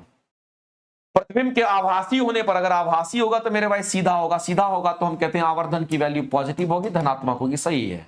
और अगर प्रतिबिंब अगर हमारा वास्तविक होगा मेरे भाई तो हम कहेंगे वास्तविक अगर तो उल्टा होगा, उल्टा होगा तो ऋणात्मक आवर्धन होगा। ये बिल्कुल सही स्टेटमेंट है, यही आंसर करेक्ट हो जाएगा। तो ये कहीं ना कहीं मेरे भाई ये सब जो क्वेश्चंस है ये आपके बेसिक कंसेप्ट को मजबूत करता है, ये आपके बेसिक कंसेप्ट को मजबूत करता है। छोटे छोटे पॉइंट्स हैं लेकिन ये सभी के सभी जो हैं आपके बेसिक कंसेप्ट को मजबूत करता है, इसलिए सभी पॉइंट्स को आप ध्यान में रखेंगे। एक बार अगर हम बोल रहे हैं तो ध्यान रखना है, अगर उल्टा हुआ तो नेगेटिव समझेंगे आवर्धन की, चूंकि आवर्धन पर फोकस कर रहा है क्वेश्चन में, उसके साइन कन्वेंशन की बात कर रहा है, ठीक है। अगर सीधा अगर बनेगा तो इसका मतलब है वो पॉजिटिव होगा, ध्यान रखना है। गलती कैसे हो जाएगा, इतना बार पढ़ा चुके हैं तब आप गलती करिएगा तो ऐसे कैसे होगा। एनी जी बताइए, एनी बसंत, एनी बेसेंट, नाम एनी बेसेंट, और इसके बाद प्रवीण कुमार यादव, कंचन जी बताइए। ओके सर, छोटे छोटे पॉइंट मस्ट बी डेंजरस, बिल्कुल डेंजरस तो होता ही है, थोड़ा आपको सतर्क रहना है, सब आसान हो जाएगा, ठीक है। चलिए आगे बढ़ते हैं और अगला क्वेश्चन हम लोग देखते हैं। नेक्स्ट क्वेश्चन पर बढ़ते हैं। अगला मिलान करना है मेरे भाई। हम सभी लोग जानते हैं यहां पर हमारे सामने में दे रखा है ये हमारा, और इधर हमको मिलान करना है, इसके प्रजनन के बारे में पूछा गया है, ठीक है। तो मेरे भाई हम सभी लोग जानते हैं जो हाइड्रा हमारा होता है, इस हाइड्रा में क्या होता है, तो आपको ध्यान रखना जो हमारा यहाँ पर हाइड्रा की हम बात करते हैं, इस हाइड्रा में क्या होता है, क्योंकि हाइड्रा में हमारा रीजनरेशन पावर भी होता है, यानी कि इसमें पुनर्जनन भी होता है। इस हाइड्रा में क्या होता है, पुनर्जनन भी होता है, साथ ही साथ मुकुलन भी होता है। तो मेरे भाई यहाँ पर मुकुलन भी होगा और पुनर्जनन भी हमारा होता है। इसके बाद अगर हम ईस्ट की बात करते हैं, ईस्ट हमारा खमीर होता है, इस ईस्ट की बात करते हैं, इसमें खमीर भी इसको कहते हैं। इस ईस्ट में हमारा क्या होता है, कहेंगे इसमें केवल और केवल हमारा यहाँ पर मुकुलन होता है, इसमें मुकुलन होता है, मुकुलन यानी कि बडिंग का प्रोसेस होता है प्रजनन के लिए। तो मेरे भाई अगर इसमें से मिलान करना होगा तो आप ईस्ट को किसके साथ भेजोगे, तो मेरे भाई ईस्ट में तो केवल और केवल मुकुलन होता है, तो आप इसको डी के साथ भेज दीजिए, ठीक है। अब यहां पर जो हाइड्रा है मेरे भाई, इसमें मुकुलन भी होगा और साथ ही साथ हाइड्रा में हमारा क्या होता है, पुनर्जनन भी होगा, तो इसको सीधा आप यहां भेज दीजिए। इसका मतलब है मेरे भाई कि 2 का आप डी मैच करा दीजिए और 4 का आप क्या मैच कराएंगे, तो 4 का आप ए मैच करा दीजिए। देख लीजिए इसमें से कौन सा मैच कर रहा है, तो 2 का डी, 2 का मेरे भाई डी नहीं है, 2 का डी यहां है, 2 का डी यहां खत्म हो गया, तो ये खत्म हो गया, ये खत्म हो गया, यही आंसर होगा। 2 का डी और भी मैच कर लेते हैं। 4 का हमारा क्या, तो कहेंगे यहां पर ए, तो मेरे भाई 2 का अगर हमारा डी है तो 4 का हमारा ए है, यानी कि ये हमारा करेक्ट हो गया, ये मिलान सही है और ये मिलान भी सही है। इसमें से ये सब रॉन्ग था, ये सब रॉन्ग था, ये सब रॉन्ग था मेरे भाई, रॉन्ग था, इसलिए ये रॉन्ग हो गया, रॉन्ग हो गया, आंसर करेंगे। आप मिलान कर लीजिएगा, यही आपके आंसर्स होंगे और सब याद रख लेना आपको, ठीक है। आगे चलते हैं। आगे मेरे भाई अखंड ज्योति बैच हमारा थ्योरी की क्लासेस चल रही है, आप सभी लोग कर भी रहे होंगे, जो लोग नहीं कर रहे होंगे थ्योरी की क्लासेस के लिए आप सभी लोग मेरे भाई आप इस जगह पे जुड़ सकते हैं और आपको थ्योरी की क्लासेस भी आपको बेहतर। ये तो क्वेश्चन मेरे भाई कई बार करते हैं, तत्वों के रासायनिक गुण का अध्ययन करने के लिए मेंडलीफ ने किन दोनों तत्वों को टारगेट किया था? तो मेरे भाई हम सीधा जानते हैं कि हाइड्रोजन और ऑक्सीजन को की बात करते हैं, क्योंकि हाइड्रोजन और ऑक्सीजन जो हमारा होता है ये ज्यादा से ज्यादा तत्व के साथ जुड़ करके कंपाउंड का निर्माण करता है। सबसे अधिक कंपाउंड का निर्माण हमारा यही दोनों तत्व करता है, हाइड्रोजन और ऑक्सीजन को, इसलिए इनको केंद्रित किया था। आगे चलते हैं। एक प्रकाश किरण एक अवतल दर्पण के ध्रुव पर आपतित होती है। तो मेरे भाई अवतल दर्पण हमारा कैसा है? तो अवतल दर्पण हमारा कुछ ऐसा, तुरंत बना देंगे बिना कहले मेरे भाई, ये सब हम काम कर लेंगे तुरंत, कहता है। और इसी में बिना कहले इतना काम करेंगे तो एक काम और कर लेंगे मेरे भाई, बीचों बीच लाइन ड्रॉ कर लेंगे, इसको प्रधान अक्ष कह देंगे और इसको हम लोग यहां पर ध्रुव कह देंगे। यहां पर हमारा सेंटर और पोल के बीच में हमारा मुख्य फोकस होगा। एक प्रकाश की किरण कहता है कि अवतल दर्पण के ध्रुव पर आपतित होती है। कहां पर आपतित होती है मेरे भाई? तो ध्रुव पर। अब ये ध्रुव हमारा यहां है और इस पर ये आपतित होती है। मेरे भाई एक बात जान लीजिए, यहां जो हमारा परावर्तक सतह है, इस परावर्तक सतह पर ये लंबवत हमारा होता है, यहां पर 90 डिग्री होता है। कौन? तो अविलंब की बात करते हैं, इसका मतलब ये कहीं ना कहीं हमारा अविलंब का काम करता है। पहला ही क्वेश्चन आपने देखा था आज का, इसी तरह से क्वेश्चन था मेरे भाई। परावर्तक सतह पर जो मुख्य अक्ष होता है वो लंबवत होता है, और ऐसे अगर हमारा जाएगा तो हम लोग जानते हैं मेरे भाई, हम सभी लोग ये बात जानते हैं, इस बात को आप ध्यान रखिएगा। यहां तक तो चलो ठीक है, ये बात आपको मैंने बताने के लिए बताया, लेकिन इतना बताने की जरूरत नहीं होती है। ये बीच वाला लाइन को हम लोग क्या कहेंगे? तो अभिलंब कहेंगे, चूंकि ये परावर्तक सतह पर हमेशा क्या होता है? लंबवत होता है। अब एक बात जान लीजिए मेरे भाई कि ये हमारा यहां पर आपतित किरण है, और आपतित किरण और अभिलंब के बीच में जो कोण बनता है उसको आपतन कोण के नाम से जानते हैं, इसको थीटा आई से दिखाते हैं। मेरे भाई हम लोग जानते हैं एंगल, हम लोग जानते हैं कि लॉ ऑफ रिफ्लेक्शन कहता है कि जितने एंगल से इंसिडेंट हुआ है उतने ही एंगल से वो रिफ्लेक्ट भी करेगा, ये परावर्तन का नियम कहता है। तो अगर ये थीटा आई अगर मान लेते हैं 10 डिग्री पर इंसिडेंट हुआ है तो ये 10 डिग्री पर हमारा रिफ्लेक्ट भी कर जाएगा। यानी कहने का मतलब मेरे भाई डेविएशन जो इसमें होगा ये हमारा अविलंब के साथ में हम कहेंगे कितना डिग्री पर होगा? तो कहेंगे ये थीटा आर होगा। लेकिन थीटा आई जो हमारा होगा इंसिडेंस एंगल, वो हमारा कहीं ना कहीं रिफ्लेक्शन एंगल के बराबर होगा। ये हमारे परावर्तन के नियम कहता है। तो मेरे भाई आपको ध्यान रखना है कि एक प्रकाश की किरण की बात कही जाती है और एक अवतल दर्पण की कहां पर? तो ध्रुव पर आपतित होती है। ये ध्रुव हमारा है और इसी को आपतन बिंदु भी कहते हैं, जहां पर आपतित होती है उसको आपतन बिंदु। तब कहता है मेरे भाई कि आपतित किरण और मुख्य अक्ष के बीच में, तो आपतित किरण ये है और ये हमारा मुख्य अक्ष है, इसके बीच में ये वाला कोण आपतन कोण कहलाता है। तो मेरे भाई निर्मित जो न्यून कोण हमारा होगा 90 डिग्री से कम होगा, उसको हम लोग क्या कहेंगे? तो आपतन कोण कहेंगे। क्योंकि हम पहले ही कह चुके हैं कि हमारा आपतित किरण और अभिलंब के बीच में, आपतित किरण और अभिलंब के बीच में जो कोण होता है उसको आपतन कोण, और परावर्तित किरण और अभिलंब के बीच में जो कोण होता है उसको परावर्तन कोण कहते हैं। इसको क्या कहेंगे? तो मेरे भाई यहां पर इसको क्या कहेंगे? तो यहां पर हम लोग इसको आपतन कोण कह देंगे और यहां पर इसको क्या कहेंगे? तो इसको हम लोग यहां पर परावर्तन कोण कह देंगे। तो एक हमारा आपतन कोण, दूसरा हमारा परावर्तन कोण हो जाएगा। आगे चलते हैं मेरे भाई, अगला क्वेश्चन देखते हैं। नेक्स्ट हमारा क्या कहता है? अगला कहता है कि निम्नलिखित में से कौन सा लवण, मेरे भाई ये भी आपके लिए अच्छा क्वेश्चन, कौन सा लवण लगभग pH 7 वाला हमारा जलीय विलयन उत्पन्न करता है? तो कौन सा ऐसा लवण है जो जलीय विलयन उत्पन्न करता है, वो आपसे पूछा गया है। तो मेरे भाई इस क्वेश्चन के अगर आंसर करने होंगे तो आप बता दीजिए। जैसे कि अगर हम लोग यहां पर बात करते हैं किसका, तो हम बात करते हैं KOH का। मेरे भाई स्ट्रॉन्ग बेस होता है और स्ट्रॉन्ग बेस को जब हम यहां पर स्ट्रॉन्ग एसिड के साथ रिएक्शन कराते हैं तो यहीं पर हमें लवण और जल मिलता है। तो लवण का ही pH मान हमारा 7 हो सकता है और ऐसी परिस्थिति में ये हमारा K2SO4 का निर्माण करेगा और यहां पर H2O की मात्रा यहां पर बन करके आएगी। तो मेरे भाई ये हमारा क्या, तो कहेंगे यहां पर प्रबल क्षार की हम बात करते हैं। और आप सभी लोग जानते हैं कि प्रबल क्षार और प्रबल अम्ल की जहां कहानी आती है, प्रबल क्षार और फिर हमारा यहां पर प्रबल अम्ल की हम बात करते हैं। तो प्रबल क्षार और प्रबल अम्ल की अगर हम बात करते हैं तो प्रबल क्षार को प्रबल अम्ल ही न्यूट्रल करेगा। तो इससे जो हमें प्राप्त होगा वो कहीं ना कहीं लवण प्राप्त होता है और साथ में हमें जल भी मिलता है। इसका मतलब ये कहीं ना कहीं मेरे भाई लवण की बात कर रहा है। तो ऐसे में जो लवण होगा उसका हमारा K2SO4 का निर्माण करेगा और हम कहेंगे यही हमारा करेक्ट आंसर हो जाएगा। यानी कि तीसरा नंबर हमारा आंसर करेक्ट होना चाहिए। तो तीसरा हमारा कौन सा होगा मेरे भाई? तो हम कहेंगे यहां पर एक बार मिलान कर लेते हैं मेरे भाई, इस क्वेश्चन के आंसर हमारे क्या होंगे।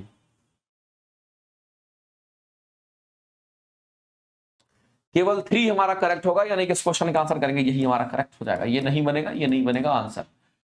आगे चलते मेरे भाई, अगला क्वेश्चन हम लोग देखते हैं। अगला क्वेश्चन हमारा क्या कहता है, नेक्स्ट कहता है कि क्लोरीन गैस, अब यहां क्लोरीन गैस का रिएक्शन जो है पोटेशियम आयोडाइड के साथ आपको कराना। पोटेशियम आयोडाइड का एक सॉल्यूशन है मेरे भाई, पोटेशियम डायोडाइड का हमारा एक्वस सॉल्यूशन की बात करते हैं, उसके बीच में एक रिएक्शन कराना है। तो अगर क्लोरीन गैस की हम बात करते हैं और पोटेशियम आयोडाइड का जो सॉल्यूशन है, इससे हम क्लोरीन गैस का रिएक्शन कराते हैं, तो मेरे भाई ऐसी परिस्थिति में ये किसका निर्माण करेगा, तो ये हमारा KCl का निर्माण करेगा, और यहां से जो आयोडीन होगा हमारा अलग हो जाता है, ये हमारा बाहर हो जाएगा। और इसको बैलेंस करना हो 2 से मल्टीप्लाई कर दीजिए, क्योंकि 2 को क्लोरीन यहां है तो 2 से मल्टीप्लाई करना पड़ेगा, तो 2 से यहां भी मल्टीप्लाई कर दीजिए। ये कंप्लीट रूप से एक बैलेंस इक्वेशन आपका हो गया। तो क्वेश्चन में जो आपको कह रहा है वो ये कह रहा है कि मेरे भाई पोटेशियम आयोडाइड जब हमारा यहाँ पर पोटेशियम आयोडाइड का जो सॉल्यूशन है जब हमारा क्लोरीन गैस से रिएक्शन करता है, तो ये मेरे भाई किसका निर्माण करता है, तो पोटेशियम क्लोराइड के साथ में हमारा आयोडीन का निर्माण करता है। आयोडीन हमारा यहाँ पर I2 हो गया, और पोटेशियम क्लोराइड कहने के बाद हमारा KCl की हम बात करते हैं, तो मेरे भाई इसका निर्माण करता है। तो जाहिर सी बात है कि ऐसे रिएक्शन को हम लोग क्या कहेंगे, तो ऐसे रिएक्शन को हम लोग यहाँ पर कह सकते हैं क्या, तो हम कहेंगे मेरे भाई ऐसे रिएक्शन को यहाँ पर ये विस्थापन अभिक्रिया हमको लग रहा है, दिख रहा है। जो क्लोरीन है वो हमारा किसके साथ चला गया, तो K के साथ चला गया, और आयोडीन बेचारा बाहर हो गया। मेरे भाई एक विस्थापन अभिक्रिया है, ये डबल डिस्प्लेसमेंट नहीं है, ये एक सिंपल विस्थापन अभिक्रिया है जिसको हम सिंगल डिस्प्लेसमेंट कहते हैं। ठीक है, ध्यान रखेंगे। अब देखिए ना यहाँ पर पोटासियम के साथ, किसके साथ, पोटासियम के साथ ये KCl जुड़ गया, यहाँ पर क्लोरीन हमारा जुड़ गया, इसके साथ जाकर के आयोडीन को बाहर कर दिया। ठीक है, क्योंकि क्लोरीन जो होता है मेरे भाई ज्यादा रिएक्टिव होता है एज कंपेयर टू आयोडीन। मैंने आपको एक क्वेश्चंस कराता हूं मेरे भाई, मैं बताता हूं कि जो हेलोजन फैमिली होता है उसमें फ्लोरीन, क्लोरीन, ब्रोमीन, आयोडीन होता है ना, सबसे ज्यादा रिएक्टिव अगर कोई होता है तो फ्लोरीन होता है, उसके बाद क्लोरीन, उसके बाद ब्रोमीन, उसके बाद आयोडीन। तो लिस्ट रिएक्टिव हमारा आयोडीन है, तो आयोडीन को क्या करेगा, क्लोरीन तो भगा देगा। तो ये आयोडीन जो है, ये आयोडीन को क्या करेगा, ये क्लोरीन यहां से चिपक जाएगा और आयोडीन को बाहर कर देगा। चूंकि क्लोरीन जो होगा मेरे भाई ज्यादा रिएक्टिव होगा किसके कंपेरिजन में, तो हमारा आयोडीन के कंपेरिजन में। इस बात को ध्यान रखना, तो ऐसा पॉसिबल है। वैसे अगर रिएक्टिविटी का ऑर्डर देखिएगा तो फ्लोरीन का सबसे अधिक, उसके बाद क्लोरीन का, उसके बाद मेरे भाई फ्लोरीन, क्लोरीन, फिर ब्रोमीन का होगा, और फिर हमारा किसका, तो कहेंगे आयोडीन का, और सबसे कम हमारा स्टेंटाइन का होता है। ये मेरे भाई रिएक्टिविटी का ऑर्डर होता है हेलोजन फैमिली में, ये रिएक्टिविटी का ऑर्डर है, इस बात को आप ध्यान रखेंगे। ये किसका ऑर्डर है, तो कहेंगे ये हमारा रिएक्टिविटी का ऑर्डर है। ये रिएक्टिविटी का हमारा ऑर्डर है किसमें, तो कहेंगे यहाँ पर हमारा हेलोजन फैमिली के अंतर्गत होता है। आगे बढ़ते हैं और अगला क्वेश्चन हम लोग देखते हैं। नेक्स्ट क्वेश्चन हमारा क्या कहता है, कहता है मेरे भाई कि कौन सा विकल्प हमारा सही ढंग से उस बात को दर्शाता है जो मानव पुरुष जनन की बात करते हैं। अब पुरुष जनन की बात कर रहा है, प्रणाली में शुक्राणु मुक्त होने पर तय करता है। तो मेरे भाई हम सभी लोग जानते हैं कि स्पर्म का जो फॉर्मेशन होता है, स्पर्म का जो निर्माण होता है, शुक्राणु का जो निर्माण होता है वो टेस्टिस में होता है। तो सबसे पहले तो टेस्टिस होबे करेगा, तो टेस्टिस है, चलो सभी में टेस्टिस दे रखा है। आगे मेरे भाई टेस्टिस से यूरेटर में नहीं जाता है, टेस्टिस से यूरेटर में नहीं जाता है, किडनी से यूरेटर का रास्ता होता है, वो तो यूरिन फिल्टर होकर के आता है। तो यूरेटर, टेस्टिस के बाद यूरेटर नहीं होगा, टेस्टिस के बाद मेरे भाई वैस डिफरेंस होता है, जिसको पतली सी नस कहते हैं, ये वैस डिफरेंस हमारा होता है। अगर यहां पर आप देखिए तो ये मेल पार्ट में ये जो थैलीनुमा संरचना होता है उसको स्क्रोटल सैक कहते हैं, और उसी के अंदर ये टेस्टिस होता है। और ये दोनों जो टेस्टिस है मेरे भाई यहां से निकलता है क्या, तो इसको हम लोग कहते हैं ये शुक्रवाहिका, ये कहलाता है। इसको हम लोग क्या कहते हैं, तो इसी को हम लोग यहाँ पर शुक्रवाहिका कहते हैं। और ये जो शुक्रवाहिका हमारा होता है इसी को हम लोग यहाँ पर इंग्लिश में वैस डिफरेंस के नाम से हम लोग जानते हैं। ये हमारा वैस डिफरेंस कहलाता है, और यही हमारा यहाँ पर पतली सी नस कही जाती है। इसी को हम लोग पतली सी नस कहते हैं जो स्पर्म को कैरी करता है, क्योंकि स्पर्म का निर्माण तो यहाँ पर होता है। इसको हम लोग क्या कहेंगे, तो इसको हम लोग पूर्णतया इसको हम लोग टेस्टिस कहते हैं। तो टेस्टिस से मेरे भाई स्पर्म बाहर निकलेगा, और यहाँ पर होता है प्रोस्टेट ग्लैंड। ये जो ग्लैंड होता है इसको हम लोग यहाँ पर बोलते हैं, इसका नाम क्या है, तो कहेंगे इसको हम लोग यहाँ पर प्रोस्टेट ग्लैंड के नाम से हम लोग जानते हैं। ये यहाँ पर प्रोस्टेट ग्लैंड होता है, ये प्रोस्टेट ग्रंथि होता है, इस बात को ध्यान रखेंगे। अब इधर क्या होगा, कहेंगे इधर से हमारा होता है यहाँ पर किडनी। अब इस किडनी से क्या होगा, तो हम कहते हैं किडनी से यूरिन का फिल्ट्रेशन होगा, तो यहाँ पर यूरेटर के रास्ते से ये निकलता है, ये यूरेटर हमारा होता है। और यहाँ पर होता है यूरिनरी ब्लैडर, इसको हम लोग क्या कहते हैं, तो मूत्राशय कहते हैं, ये मूत्राशय है। इस मूत्राशय से फिर मेरे भाई यहाँ पर आता है, और फिर यहाँ से एक ही रास्ता निकलता है जिसको हम लोग यूरिथ्रिया कहते हैं। इसको हम लोग क्या कहते हैं, यूरिथ्रिया के नाम से हम लोग जानते हैं। ये जो रास्ता निकलता है मेरे भाई, इसको हम लोग यहाँ पर यूरिथ्रिया के नाम से हम लोग जानते हैं। ये यूरिथ्रिया हमारा यहाँ पर क्या कहलाता है, इसको हम लोग यहाँ पर कहते हैं मेरे भाई, इसको क्या कहेंगे, तो इसको हम लोग यहाँ पर मूत्राशय, यूरिनरी ब्लैडर को हम लोग क्या कहेंगे मेरे भाई, तो हम कहेंगे यहाँ पर हमारा ये मूत्र जमा होता है और इसको हम लोग क्या कहते हैं, ये मूत्र मार्ग कहलाता है। यूरिथ्रिया को हम लोग मूत्र मार्ग कहते हैं, क्योंकि यहीं से मूत्र बाहर निकलता है इसलिए। तो ये इसी से स्पर्म भी बाहर निकलता है और इसी से मूत्र मार्ग यानी कि हम कहेंगे मूत्र भी बाहर निकलता है, इसको यूरिथ्रिया कहते हैं। तो क्वेश्चन कहता है मेरे भाई, मानव के पुरुष जनन की बात कहते हैं, तो टेस्टिस के बाद तो हम कहेंगे वेस्ट डिफरेंस। मेरे भाई सीधा सा बात है, टेस्टिस के बाद क्या कहोगे, ये टेस्टिस के बाद हमारा वेस्ट डिफरेंस, यानी ये टेस्टिस के बाद वेस्ट डिफरेंस। उसके बाद मेरे भाई आगे बढ़ते हैं और यूरिथ्रिया दे रखा है, ये वाला पार्ट को कंसीडर कर रहा है। यानी कहने का मतलब है इसके बाद ये, तो इसके बाद ये, यही हमारा स्पर्म का एक सही रास्ता है। इसका मतलब है मेरे भाई यूरिथ्रिया और यूरिथ्रिया के बाद पेनिस, पेनिस से फिर बाहर स्पर्म निकल जाता है। यानी कहने का मतलब ये आपका ऑप्शन जो है बी करेक्ट हो जाएगा। ऑप्शन बी जो है मेरे भाई इस क्वेश्चन के लिए राइट हो जाएगा, ध्यान रखेंगे। यूरेटर वाला तो रास्ता सबसे पहले ब्लॉक कीजिए। यूरेटर हमारा यहाँ किडनी वाले रास्ते में होता है, ये स्पर्म वाले रास्ते में नहीं होता, क्योंकि जनन पार्ट आपसे पूछ रहा, जनन का पाथ पूछ रहा था। आगे चलते हैं और अगला क्वेश्चन हम लोग देखते हैं मेरे भाई। और इसमें डायरेक्शंस बहुत इंपॉर्टेंट है, ये इस डायरेक्शंस में नीचे की ओर आ रहा है। आगे चलते हैं, अगला कहता है कि किस एंजाइम को पाचन क्रिया में अपना कार्य करने के लिए हाइड्रोक्लोरिक अम्ल की उपस्थिति की आवश्यकता पड़ती है मेरे भाई। तो HCl जो होता है वो पेप्सिन एंजाइम के काम को आसान कर देता है, आप सभी लोग जानते होंगे। तो मेरे भाई जहां पेप्सिन एंजाइम मारो उसको आंसर करो, क्योंकि पेप्सिन एंजाइम का जो सिक्रेशन होता है वो हमारे स्टमक से होता है, और स्टमक में ही जठर ग्रंथि, और जठर ग्रंथि में ही जठर रस, उसी में HCl होता है। आपको पता होना चाहिए वो HCl क्या करता है, पेप्सिन के काम को आसान कर देता है। और पेप्सिन हमारा क्या करता कहेंगे, यहां पर प्रोटीन का पाचन करता है। आगे बढ़ते हैं और अगला क्वेश्चन देखते हैं। है कि जब किसी वस्तु को तरल में रखा जाता है, कहां पे तरल में रखा जाता है, तो ऊपर की तरफ एक बल लगाता है तरल, तो हम कहेंगे वो कौन सा बल होगा, तो आप सीधा कहेंगे आंसर हमारा उत्प्लावन बल कहते हैं। एक लाइन में इस क्वेश्चन के आंसर हमारे करेक्ट हो जाएंगे। तो मेरे भाई ऑप्शन नंबर बी, इसके बारे में कितना बार हम बता चुके हैं, ये टॉर्क हमारा होता है। यानी आप ये बात जान लीजिए मेरे भाई, अगर टॉर्क की बात करता है, जैसे कि आप घर का दरवाजा खोलते हैं लगाते हैं, तो वो मेरे भाई एक टॉर्क है। आप बोतल का ढक्कन खोलते हैं लगाते हैं, वो भी एक टॉर्क है। टॉर्क से आप किसी चीज को घुमाते हैं बल लगा करके, उसको टॉर्क कहते हैं, इस बात को ध्यान रखेंगे। और टॉर्क हमारा बल आघूर्ण बोलते हैं इसको, और बल गुना आघूर्ण यानी कहने वाला बल आघूर्ण हमारा कहलाता है। लेकिन उत्प्लावन बल जिसको हम लोग आप थ्रस्ट फोर्स कहते हैं, ये किसी द्रव या गैस के द्वारा लगता है। जब किसी द्रव या गैस में कोई ठोस पदार्थ को डुबाते हैं, तो उस ठोस पदार्थ पर वो द्रव ऊपर की तरफ एक फोर्स लगाता है, जिसको हम लोग आप थ्रस्ट फोर्स कहते हैं, और उसी को हम यहां पर उत्प्लावन बल कहते हैं। ये कंसेप्ट मेरे भाई आर्किमिडीज ने बताया था। आगे कहता है कि बेहद कम घनत्व वाली जो गैसेस होती है, वो बहुत ही कम तापमान पर ठंडा बने पदार्थ की अवस्था को क्या कहते हैं। अब एक बात ध्यान रखना मेरे भाई, यहां पर बने पदार्थ की अवस्था को क्या कहते हैं, कहता है कि बहुत ही कम तापमान पर ठंडा करने पर। बहुत ही कम तापमान कहने का मतलब है कि जो टेम्परेचर हमारा होना चाहिए वो सबसे मिनिमम टेम्परेचर 0 केल्विन, जिसको हम -273.16 यहां पर 15 डिग्री सेंटीग्रेड तक हम लेकर के जाते हैं, माइनस के साथ लेके जाते हैं। ये सबसे न्यूनतम तापमान होता है, और इस न्यूनतम तापमान पर जो पदार्थ हम लोग को मिलता है, वो पदार्थ की 5वीं अवस्था होती है, जिसको बोस आइंस्टीन कंडेंसेट के नाम से हम लोग जानते हैं। तो मेरे भाई सीधा सीधा बात है कि बोस आइंस्टीन कंडेंसेट जो हमें मिलता है, वो हमें इसी टेम्परेचर पर मिलता है, जो दुनिया का सबसे लोएस्ट टेम्परेचर होगा। इससे नीचे तापमान हमारा नहीं होता है, इसी लोएस्ट टेम्परेचर पर हम लोगों को ये मिलता है। और प्लाज्मा तो बहुत ज्यादा उच्च तापमान पर मिलता है, तो ये तो हमारा होगा ही नहीं। तो सॉलिड श्रेणी की बात नहीं करते हम लोग, बोस आइंस्टीन कंडेंसेट की बात करते हैं। अगला कहता है मेरे भाई कि जब विकल्प में प्रतिध्वनि की बात करता, प्रतिध्वनि कहने का मतलब इको की बात करता। हम लोग जानते हैं कि जो इको होता है, वो इको हमारा ध्वनि के परावर्तन के प्रिंसिपल पे काम करता है। ध्वनि का परावर्तन बहुत जरूरी है मेरे भाई, तो ध्वनि का परावर्तन करेक्ट आंसर हो जाएगा। अगला क्वेश्चन मेरे भाई, इसको आप बना सकते हो। कह रहा है कि इसको सेल्सियस को फ़ारेनहाइट आपको दे रखा है, इतना डिग्री फ़ारेनहाइट दे रखा है, सेंटीग्रेड में बदलना है। तो मेरे भाई C/5 equal to F - 32 upon में 9 आप कर लीजिए। आपको फ़ारेनहाइट वाला दे रखा है कितना, तो 68 है, फ़ारेनहाइट दे रखा है -32 डिवाइडेड बाय 9 और C/5 आप कर लीजिए।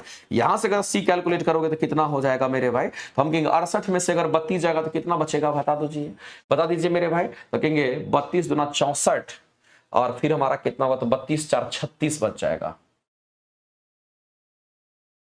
36 बटे हमारा कितना, तो कहेंगे हमारा 9 हो गया और गुना में हमारा कितना, तो कहेंगे हमारा 5 हो जाएगा। और इसको कैलकुलेट कर लेना मेरे भाई, ये कितना हो जाएगा, इसको कैलकुलेट होता है क्या, देखते हैं काट करके। कहता है कि 3 तिहाई 9, 3 छके हमारा 18, 3 और 3 दूनी हमारे 6, यानी कि 5 दूनी 10 है क्या मेरे भाई, तो 10 डिग्री सेल्सियस हमारा करेक्ट आंसर कितना होगा, तो कहेंगे यहाँ पर 10 डिग्री सेल्सियस हमारा राइट आंसर होगा। यानी कि जो 68 डिग्री फ़ारेनहाइट है वो 10 डिग्री सेल्सियस के बराबर हो जाता है। और इस क्वेश्चन के जो आंसर करेंगे ऑप्शन नंबर आपके सी करेक्ट हो जाएंगे। सही कर रहे हैं कि गलत कर रहे हैं, 20 होगा क्या मेरे भाई, चलो एक बार चेक कर लेते हैं, क्योंकि कुछ बच्चे 20 आंसर कर रहे हैं, मैं चेक कर लेता हूं, हो सकता है कहीं गलती कर दिए होंगे। यहां पर मेरे भाई हम कहेंगे 68 में से अगर 32 को घटाते हैं तो 68 में से 32 को घटा दीजिए, 8 में से 2 जाएगा तो हमारा 6 बच जाएगा, और यहां पर हम कहेंगे 6 में से 3 जाएगा तो हमारा 3 होगा, यानी यहां पर हमारा 36 होगा। 36 तो हम कहेंगे यहाँ पर C/5 और C निकालना, तो नचो के 36, इसका मतलब मेरे भाई सीधा निकलेगा C की वैल्यू हमारा 5 के 20 हो जाएगा। सॉरी, हमने 10 निकाल दिया था, ये एक्चुअली में 20 डिग्री सेंटीग्रेड होगा, यानी कि हमारा आंसर C नहीं होगा मेरे भाई। इस आंसर को बदल दीजिए, इस आंसर का आप आंसर करेंगे ए करेक्ट हो जाएगा। कैलकुलेशन मिस्टेक था मेरे भाई, आगे चलते हैं। अगला है, कहता है कि निम्नलिखित में से अपवर्तन का कारण क्या है मेरे भाई। हम सभी लोग जानते हैं कि अपवर्तन के कारण ही क्या होता है। आप क्या कर सकते हैं, तो आप उसको एनालिसिस कर सकते हैं। मान लेते हैं कि एक ग्लास है शीशा का, उसमें इस कलम को डुबाओगे ना तो कलम सीधा है, लेकिन ग्लास में जब डुबाओगे पानी में तो ये टेढ़ा दिखाई देता है।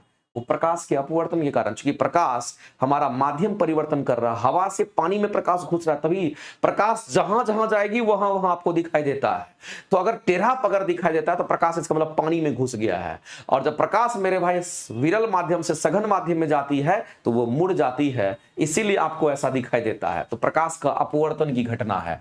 तो जाहिर सी बात है, जल में आंशिक रूप से डूबी हुई पेंसिल अगर मुड़ी हुई दिखाई देती है तो ये अपवर्तन होगा मेरे भाई, परावर्तन नहीं, अपवर्तन का घटना। अपवर्तन में प्रकाश हमेशा माध्यम परिवर्तन करता है। दूसरी बात, सूर्योदय और सूर्योदय से पूर्व और सूर्य का दिखना, यानी मेरे भाई सूर्योदय हुआ नहीं, सूर्य दिखने लगा, वहां भी प्रकाश का क्या हो गया, तो कहेंगे वहां पर प्रकाश का अपवर्तन हो गया, जहां दिखना चाहिए वहां दिख नहीं रहा मेरे भाई, डेविएशन हो गया। हम कह सकते हैं कि यहां भी हमारा काम करेगा, सही है। आकाश का रंग मेरे भाई नीला अगर दिखा देता है, ये स्कैटरिंग के कारण होता है। ये किसके कारण, तो प्रकीर्णन के कारण होता है। ये किसके कारण, तो मेरे भाई प्रकीर्णन के कारण होता है, ये अपवर्तन नहीं है, यहां पर प्रकीर्णन के कारण होगा। तो ये स्टेटमेंट छट गया। ये दोनों स्टेटमेंट आपके करेक्ट हैं। पहला और दूसरा स्टेटमेंट आपका राइट है। तो इस क्वेश्चन के अगर आंसर करने के लिए जाएंगे तो ऑप्शन नंबर आपका यहां पर ए करेक्ट हो जाएगा। ऑप्शन नंबर मेरे भाई ए आपके राइट हो जाएंगे। आगे बढ़ते हैं और अगला क्वेश्चन हम लोग देखते हैं। कहता है कि किसी परिनालिका की भीतर, किसी परिनालिका, परिनालिका किसको कहते हैं, तो आप जान लीजिए मेरे भाई। अगर हम परिनालिका की अगर हम बात करते हैं तो परिनालिका कहने का मतलब हम यहां पर सोलेनोइड की हम बात कर रहे हैं। अब इस सोलेनोइड को अगर देखिए तो ये सोलेनोइड हमारा कुछ इस तरीके का होता है, इसको हम लोग सोलेनोइड कहते हैं। और इस सोलेनोइड में क्या होगा मेरे भाई, तो इस परिनालिका के अंदर क्या होगा, तो हमारा ऐसे हमारा चुंबकीय क्षेत्र कि मैग्नेटिक फील्ड हमारा एक समान होता है। इसके अंदर आपको ध्यान रखना है, जो मैग्नेटिक फील्ड हमारा होता है वो एक समान होता है। इसके अंदर जो मैग्नेटिक फील्ड होगा हमारा कैसा होगा, कहेंगे ये मैग्नेटिक फील्ड हमारा एक समान होगा। यानी कहने का मतलब है कि परिनालिका के अंदर की हम बात कर रहे हैं मेरे भाई, परिनालिका के अंदर की हम बात कर रहे हैं। तो परिनालिका के अंदर चुंबकीय क्षेत्र जो होंगे वो एक समान होते हैं। चुंबकीय क्षेत्र की हम बात कर रहे हैं, ये चुंबकीय क्षेत्र हमारा यूनिफॉर्म होता है, यानी कि एक समान होता है, एक लाइन में जानी खत्म। तो मेरे भाई अगर उसमें पूछा गया परिनालिका के भीतर एक छोर से दूसरे छोर तक जब हमारा यहां पर चुंबकीय क्षेत्र हमारा डेवलप करता है, तो एक छोर से दूसरे छोर पर जाने पर जो चुंबकीय क्षेत्र होगा वह चुंबकीय क्षेत्र हमारा एक समान होगा। हम कई बार आपको बता चुके हैं और इस क्वेश्चन का आंसर करेंगे ऑप्शन नंबर हमारा सी करेक्ट हो जाएगा। ये परिनालिका के अंदर की बात है। ठीक है, आगे चलते हैं मेरे भाई और अगला क्वेश्चन हम लोग देखते हैं। अगला क्वेश्चन क्या कहता है, आगे बढ़ते हैं। अगला क्वेश्चन कहता है कि धातुओं के माध्यम में विद्युत चालकता का इलेक्ट्रॉनिक चालकता क्या होता है। मेरे भाई यहां पर धातुओं के माध्यम से विद्युत चालकता, इलेक्ट्रिकल कंडक्टिविटी वो क्या कहते हैं। जो इलेक्ट्रिकल कंडक्टिविटी, धातुओं के माध्यम से विद्युत चालकता को इलेक्ट्रॉनिक चालकता कहा जाता है, और यह तापमान पर निर्भर नहीं करता। ये तो गलत है, तापमान पर मेरे भाई चालकता निर्भर करता है। अब देखिए होता क्या है, जो रेजिस्टेंस हमारा होता है ये समानुपाती होता है रेसिस्टिविटी का। रेजिस्टेंस का मान, रेजिस्टेंस का मान अगर बढ़ेगा तो रेसिस्टिविटी का भी मान बढ़ता है, और रेसिस्टिविटी का मान बढ़ेगा तो कंडक्टिविटी का मान घटता है। इसी को हम लोग विद्युत चालकता कहते हैं। इसी को हम लोग विद्युत चालकता कहते हैं। इसी को हम लोग विद्युत चालकता कहते हैं। इस बात को आप ध्यान रखेंगे। इसी को इलेक्ट्रिकल कंडक्टिविटी कहते हैं। अब होगा क्या मेरे भाई, तो आपको समझना पड़ेगा। अगर चालक की हम बात कर रहे हैं, हम किसकी बात कर रहे हैं, तो हम यहाँ चालक की बात करते हैं, कंडक्टर की बात कर रहे हैं। जैसे ही आप टेम्परेचर को यहाँ पर बढ़ाओगे, जैसे तापमान को बढ़ाओगे तो रेजिस्टेंस बढ़ जाएगा। रेजिस्टेंस बढ़ेगा तो रेसिस्टिविटी बढ़ेगा, रेसिस्टिविटी बढ़ेगा तो कंडक्टिविटी घट जाएगा।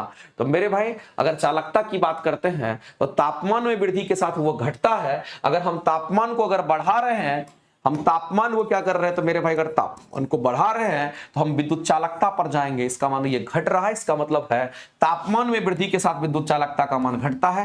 तापमान में वृद्धि के साथ में घटता है, क्या घटता है, तो क्वेश्चन में मेरे भाई चालकता की बात कही गई है, विद्युत चालकता की बात कही है, वो हमारा घटता है। यानी ऑप्शन नंबर बी आपका करेक्ट हो जाएगा। चालक में ऐसा होगा और अर्धचालक में मेरे भाई जस्ट उल्टा होता है। तो चालक और अर्धचालक दोनों के ऊपर कहानी है, और ये दोनों बीपीएससी का फेमस क्वेश्चन है। अर्धचालक बोले मेरे भाई, या फिर अचालक बोल दे, या कुचालक बोल दे। इसी को कुचालक भी अगर बोल देता है, और कुचालक को हम लोग इंग्लिश में इंसुलेटर के नाम से हम लोग जानते हैं। गलती नहीं करना है, सीखना है। और अर्धचालक में क्या होगा, अगर तुम टेम्परेचर को अगर बढ़ाओगे तो ऐसे केस में क्या होगा मेरे भाई, तो रेजिस्टेंस का मान घटता है। अगर इसका मान घटेगा तो रेसिस्टिविटी का मान घटेगा, और इसका मान घटेगा तो कंडक्टिविटी का मान बढ़ जाएगा। जस्ट इसी का उल्टा हो जाता है। तो ये चालक के केस के लिए, ये आपका अर्धचालक के केस के लिए, दोनों पॉइंट्स को आप ध्यान रखेंगे। क्वेश्चंस मेरे भाई ऐसे ही बनते हैं, और तरीका यही बनाने का है। और इतना बात आपको नोट करके जरूर अपने दीवार में चिपका लीजिए, क्योंकि बीपीएससी को बहुत प्यार है यहां से क्वेश्चन पूछने का। ठीक है, आपको ध्यान रखना है। तो मेरे भाई इस क्वेश्चन के आंसर वैसे हम लोग बी करेंगे, चालक मान करके इस क्वेश्चन को हम लोग सॉल्व करेंगे। ठीक है, चलते हैं आगे। अगला क्वेश्चन देखते हैं मेरे भाई। कहता है कि अम्ल के विषय में कौन सा स्टेटमेंट सही है। मेरे भाई अम्ल अगर होगा तो इसके लिए एक रिलेशन हम लोग को याद रखना है, ABR की हम बात करेंगे। तो इसमें ब्लू लिटमस पेपर हमारा क्या करता है, तो ये हमारा लाल हो जाएगा, तो A4 हमारा एसिड होगा। यानी कहने का मतलब है एसिड में जब litmus paper, blue litmus paper को डालेंगे तो वो लाल हो जाएगा। तो मेरे भाई ये लाल लिटमस को नीला कर देता है। मेरे भाई ये ब्लू को नीला करता, ब्लू नीला को लाल करता है, ये कहता है लाल को नीला करता है। ये तो हमारा नहीं हुआ, छट गया। ये नीले को लाल कर देता है, तो ये स्टेटमेंट नीला को लाल कर रहा है, इसका मतलब स्टेटमेंट सही है। और मेरे भाई अगर वह एसिड है, क्योंकि नीला को लाल कर रहा, अगर वह एसिड है तो इस एसिड का जो पीएच मान होगा वो हमारा 7 से कम होगा। यानी उनका पीएच मान 7 से कम होगा, स्टेटमेंट सही है। तो दूसरा और तीसरा स्टेटमेंट हमारा सही है। आंसर करेंगे ऑप्शन नंबर बी, आपके करेक्ट हो जाएंगे। आगे बढ़ते हैं और अगला क्वेश्चन हम लोग देखते हैं। कहता है कि जब किसी वस्तु पर मेरे भाई धनात्मक आवेश होता है तो इसका अर्थ क्या है। अगर किसी वस्तु पर धनात्मक आवेश है मेरे भाई, तो आप समझ लीजिए उसके अंदर इलेक्ट्रॉन की कमी है। प्रोटॉन ज्यादा होगा लेकिन इलेक्ट्रॉन घट गया। अगर किसी पर अगर ऋणात्मक आवेश है तो इलेक्ट्रॉन ज्यादा, प्रोटॉन कम होगा। तो मेरे भाई सीधी सी बात है कि अगर धनात्मक आवेश है तो हम कहेंगे इलेक्ट्रॉन जो होंगे हमारे कम होंगे। किससे, तो कहेंगे यहाँ पर प्रोटॉन से कम हो जाएंगे। इस बात को ध्यान रखना। तो प्रोटॉन की तुलना में इलेक्ट्रॉन अधिक नहीं, इसमें प्रोटॉन, इलेक्ट्रॉन की तुलना में प्रोटॉन अधिक, इसमें इलेक्ट्रॉन की तुलना में प्रोटॉन अधिक। यानी ये क्वेश्चन का आंसर हो जाएगा। आगे चलते हैं।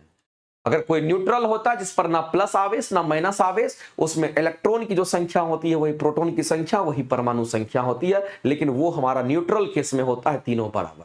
ठीक है, आगे चलते हैं। अगला क्वेश्चन कहता है मेरे भाई कि दुर्गंध नाशक, यानी कि जो दुर्गंध को खत्म करता है, दुर्गंध नाशक निम्नलिखित में से कौन सा तत्व हमारा मौजूद होता है। तो मेरे भाई दुर्गंध नाशक हमारा एल्युमिनियम होता है। इस बात को आप ध्यान रखेंगे। ये एल्युमिनियम हमारा दुर्गंध नाशक के रूप में हमारा होता है, जो ड्यूड्रेंट के रूप में हमारा काम करता है। ये दुर्गंध को खत्म करता है, एल्युमिनियम होता है। ठीक है, ये हमारा एक तत्व है। यहाँ पर तत्व पूछा गया था, इसीलिए इस क्वेश्चन का आंसर करेंगे ऑप्शन नंबर हमारा ए करेक्ट हो जाएगा।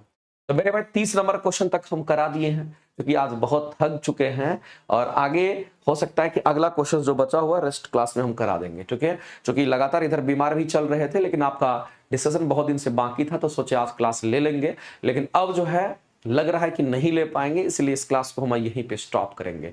लेकिन हम चाहेंगे मेरे भाई कि जितने लोग लाइव देख रहे हैं सभी लोग एक बार सेशन को जरूर लाइक कर दीजिए और इसके बाद फिर मिलते हैं अगले क्लास में कल, ठीक है। और आज के लिए मेरे भाई बहुत बहुत धन्यवाद। यहीं तक हम कराएंगे क्योंकि बहुत ज्यादा तबीयत ठीक नहीं है, लगातार क्लास चलता है, 12 घंटे की क्लासेस का शेड्यूल अभी है।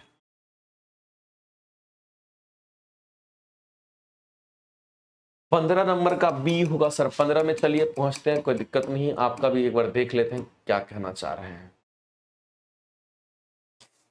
15 नंबर क्वेश्चन हमारा क्या है, हाइड्रोजन और ऑक्सीजन ही होगा। 15 नंबर में हाइड्रोजन और ऑक्सीजन होगा, हाइड्रोजन कार्बन नहीं होगा, हाइड्रोजन और ऑक्सीजन ही होना चाहिए, हाइड्रोजन और ऑक्सीजन ही होना चाहिए, ठीक है। हाँ ठीक है, वही होगा, इसमें कोई दिक्कत नहीं है। एक बार सर्च कर लीजिएगा, फिर भी आप एक बार चेक कर लीजिएगा, ठीक है। अब दूसरी बात हम आपको बता देना चाहते हैं, कल से आपका नियुक्ति बैच स्टार्ट होगा और उसमें 4000 क्वेश्चंस की शुरुआत करेंगे कल से। लगातार क्लास चलेगा, बेहतरीन तरीके से पढ़ाएंगे, आप निश्चिंत रहिए। किसी को बहुत ज्यादा हड़बड़ाने की जरूरत नहीं है। अभी नोटिफिकेशन नहीं आया, टीयर 3 का रिजल्ट नहीं आया है, अभी टाइम हमारे पास अवेलेबल है। हम कोशिश करेंगे बढ़िया तरीके से डेली क्लासेस आपको पढ़ा करके पूरा का पूरा नियुक्ति बैच जो आपका रिसेंट वाला है उसको हम लोग बहुत अच्छे तरीके से कवर करें, ठीक है। आज के लिए इतना ही मेरे भाई, मिलते हैं हम लोग फिर अगले क्लासेस में, मिलते हैं नेक्स्ट क्लास में। बहुत बहुत धन्यवाद, ठीक है। चलिए